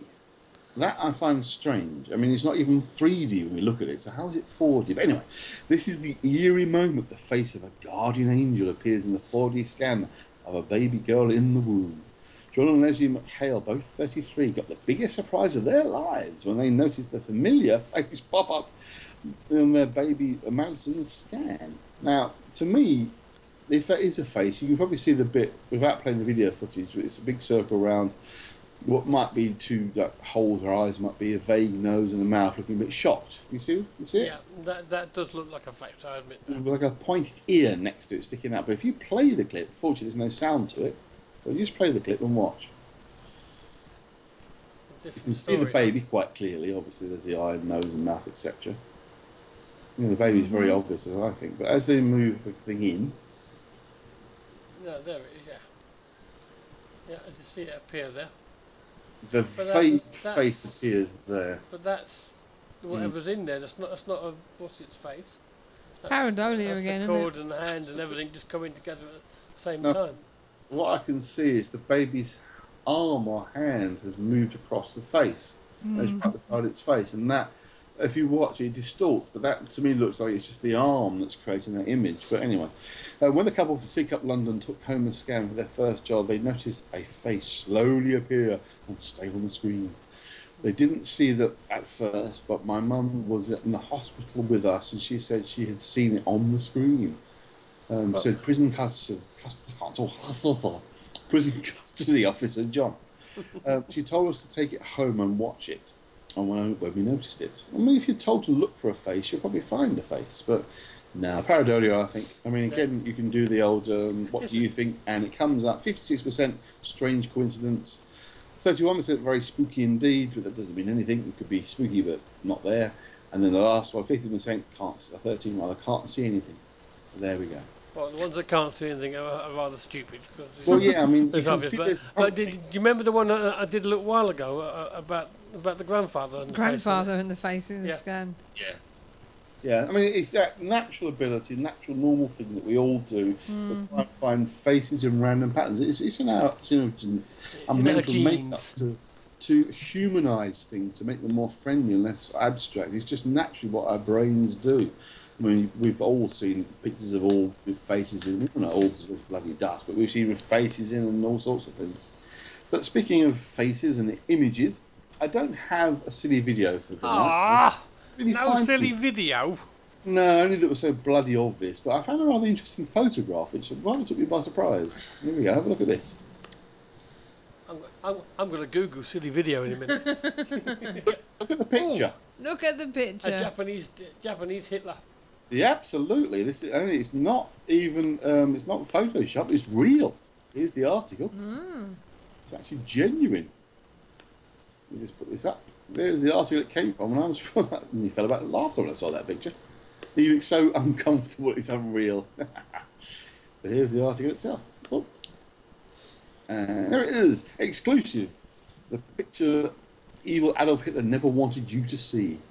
Looking slightly awkward, but still with a trademark moustache. The toothbrush moustache is Adolf Hitler, in possibly the most unusual outfit you've ever seen him. This rare picture, at first glance, the evil tyrant looks like a bad pantomime dame, but he's actually sporting a Japanese kimono. The Führer said to have seen donning the swastika emblazoned traditional dress in the 1930s, despite not being known for his love of different cultures. Now, I don't see any swastika actually emblazoning on this thing. It's just a dodgy photograph.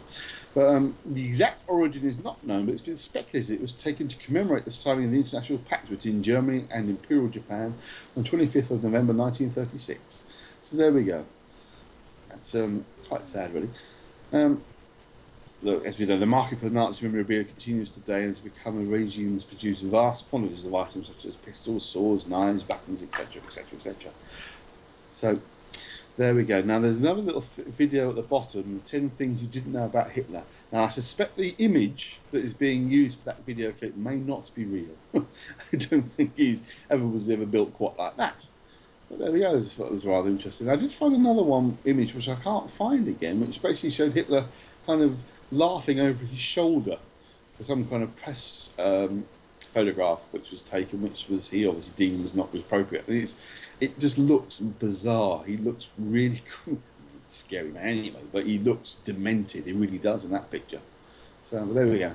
Okay. No silly video, but silly photograph. Yeah. Okay. The first thing on that video is a bit surprising, considering he was nominated for the Nobel Peace Prize. Oh yeah, absolutely. You don't forget he was 1936 Time Magazine's Man of the Year for the way he rebuilt Germany.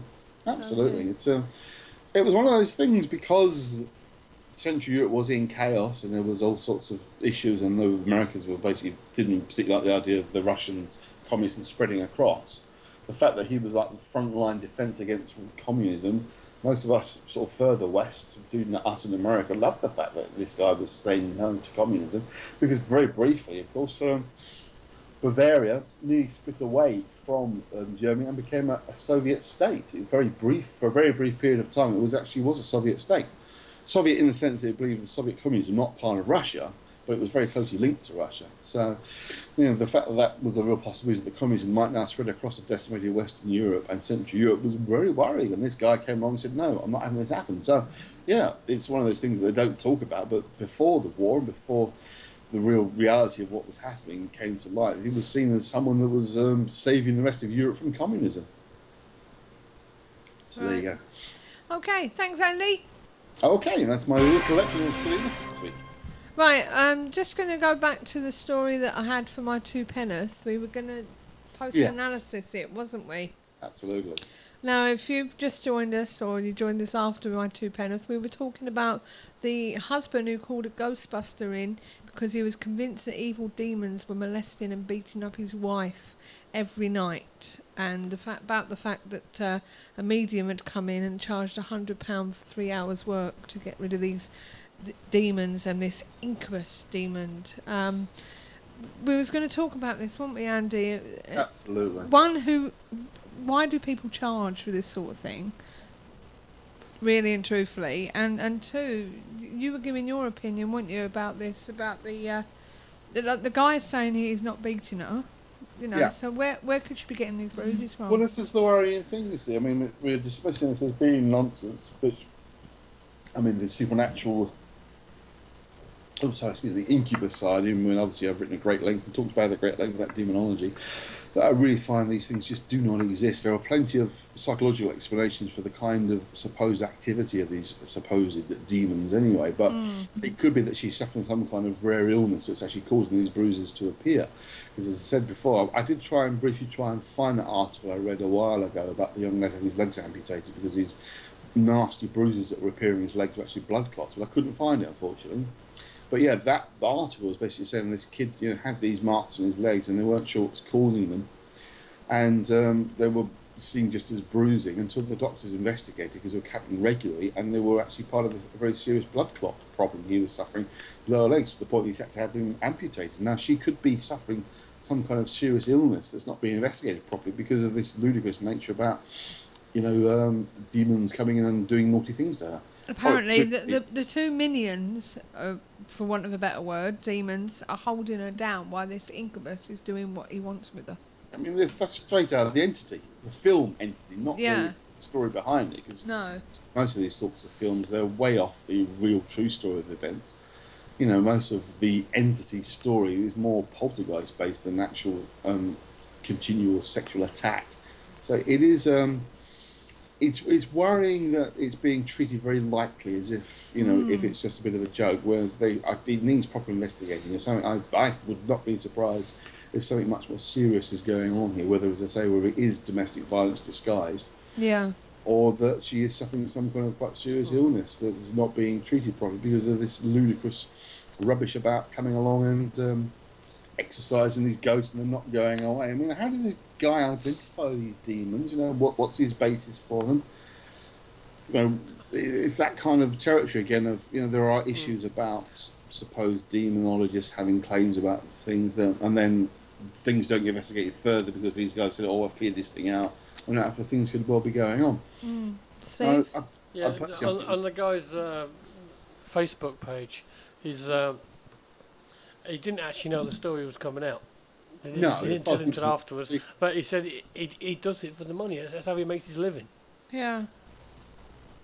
He also said he only charged him 20 quid, I think, for his petrol expenses. But it's frightening to think there are people out there who are making a living out of this, where we, us guys who would be more balanced in our research, if we were asked to visit this location, we wouldn't charge them.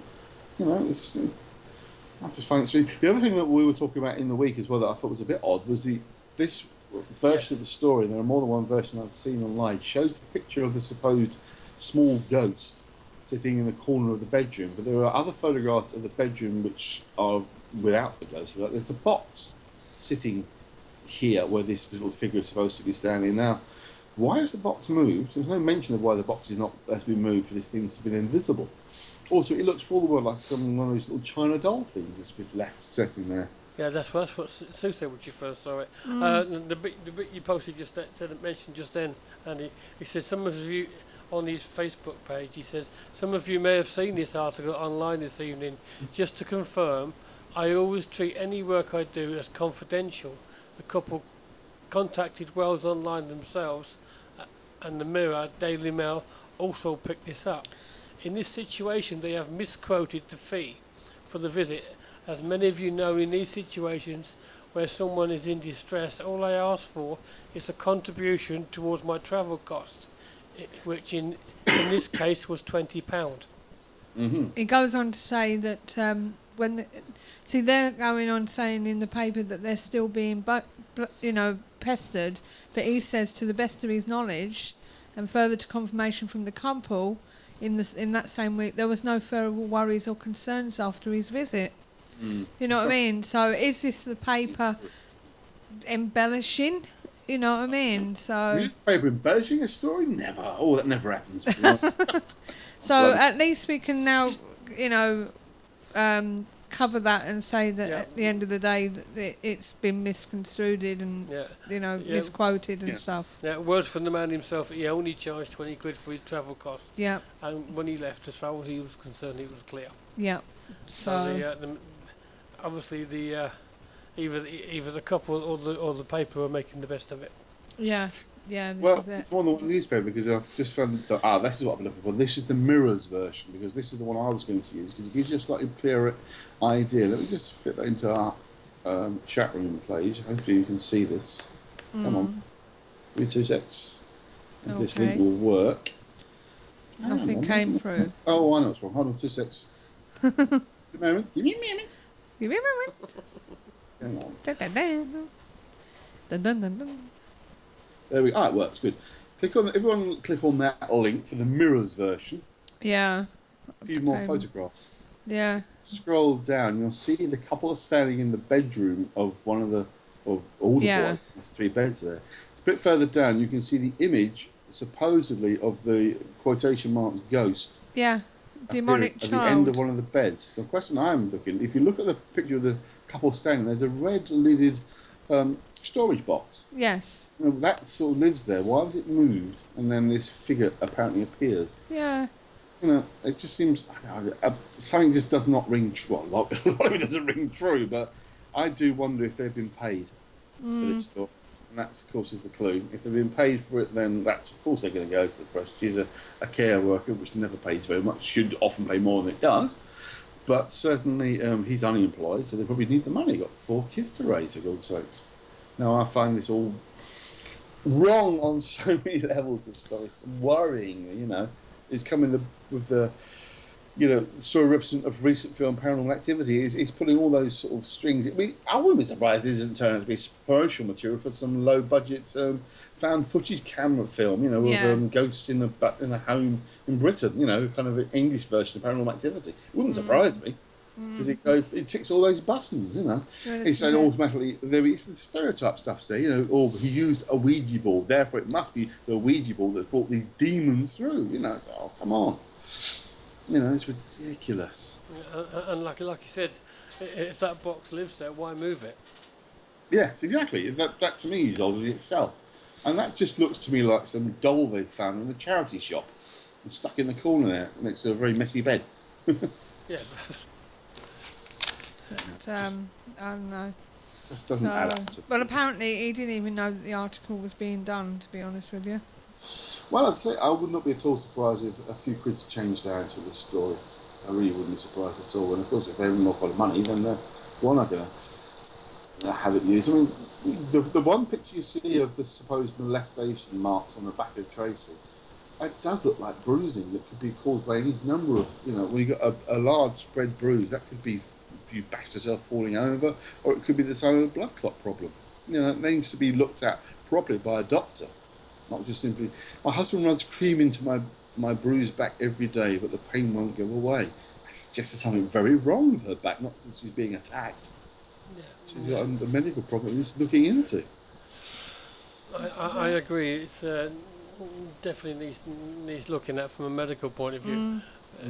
Something like that, she could end up putting herself in a wheelchair because she hasn't bothered checking it. Yeah, absolutely. Blood clotting around the sort of lower spine and back is a very serious part of the body to have any problems with. So, yeah, definitely needs looking into properly. Okay. Not whether you pay 20 quid or 100 quid.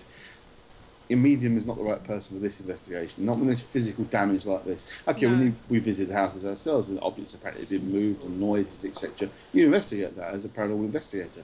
But when there's physical abuse and violence taking place, that needs proper investigation by the police or social services. Not just a bunch of investigators. TTGA, you just said it could be teabag stains. Yeah. Oh, yeah. It could be. Could well be. Just done for the pictures. Properly. Yeah, this is it. So, which would suggest either it's an out-and-out con and they're trying to make money out of it, Yeah. I don't doubt for a moment this has been sold to a news agency, this story. The agencies then sold it on to places like the Mirror and the Mail. That's how it works. These stories work. They're sold on to other agencies. Okay. Yeah. Well, at least the guy's exonerated himself in some way, shape or form anyway, so that's good. Which I'm glad to see. Yeah, which we are glad to see. Well, that's basically it for tonight, guys. As I say, next week we're speaking to Maria Wheatley and about sacred landscapes of England, Stonehenge and Abrahamhenge, the Huffington White Horse complex and the mysterious Rollright Stone Circle, and about the hidden energies and frequencies that these incredible sites obtain. So we'll be talking more about that. And you'll be with us, won't you, Andy? Next week, absolutely. I shall be here for that. Okay. Dinner afternoon with my parents because it's my wife's birthday next week as well. So I've got birthdays happening all at once, but I'll be back in plenty of time for the show. Okie dokie. Well, we hope you've enjoyed tonight's show, and as promised, we will get Brian back on, and hopefully via Skype, so we can hear him a bit better than what we did. The line wasn't very, very good, I'm afraid. And we hope to have your company again next week from 8 p.m. on www.ktpf.co.uk. Thank you for listening to the KTPF Community Talk Show, which is supported by Phenomena Magazine and Beyond Parazine, and sponsored by Craigenghost Castle, South Wales, one of the most haunted castles in Wales. For more information on ghostly and ghastly events, including Fright Nights, all-night investigations, and hen parties, visit www.mosthauntedcastle.com. So until next time, it's good night from me. And it's good night from her. And it's good night from them. And don't forget to remember to keep the paranormal friendly. Good night and God bless. Night, guys. This is where it's at. To see in the night, to measure the spike, to see how cold it's been. I buy my kit so I won't forget the ghosties that I have seen. The Paranormal Intelligence Gathering Services Ghost Store. So visit www.the-pigs.co.uk/ghost store.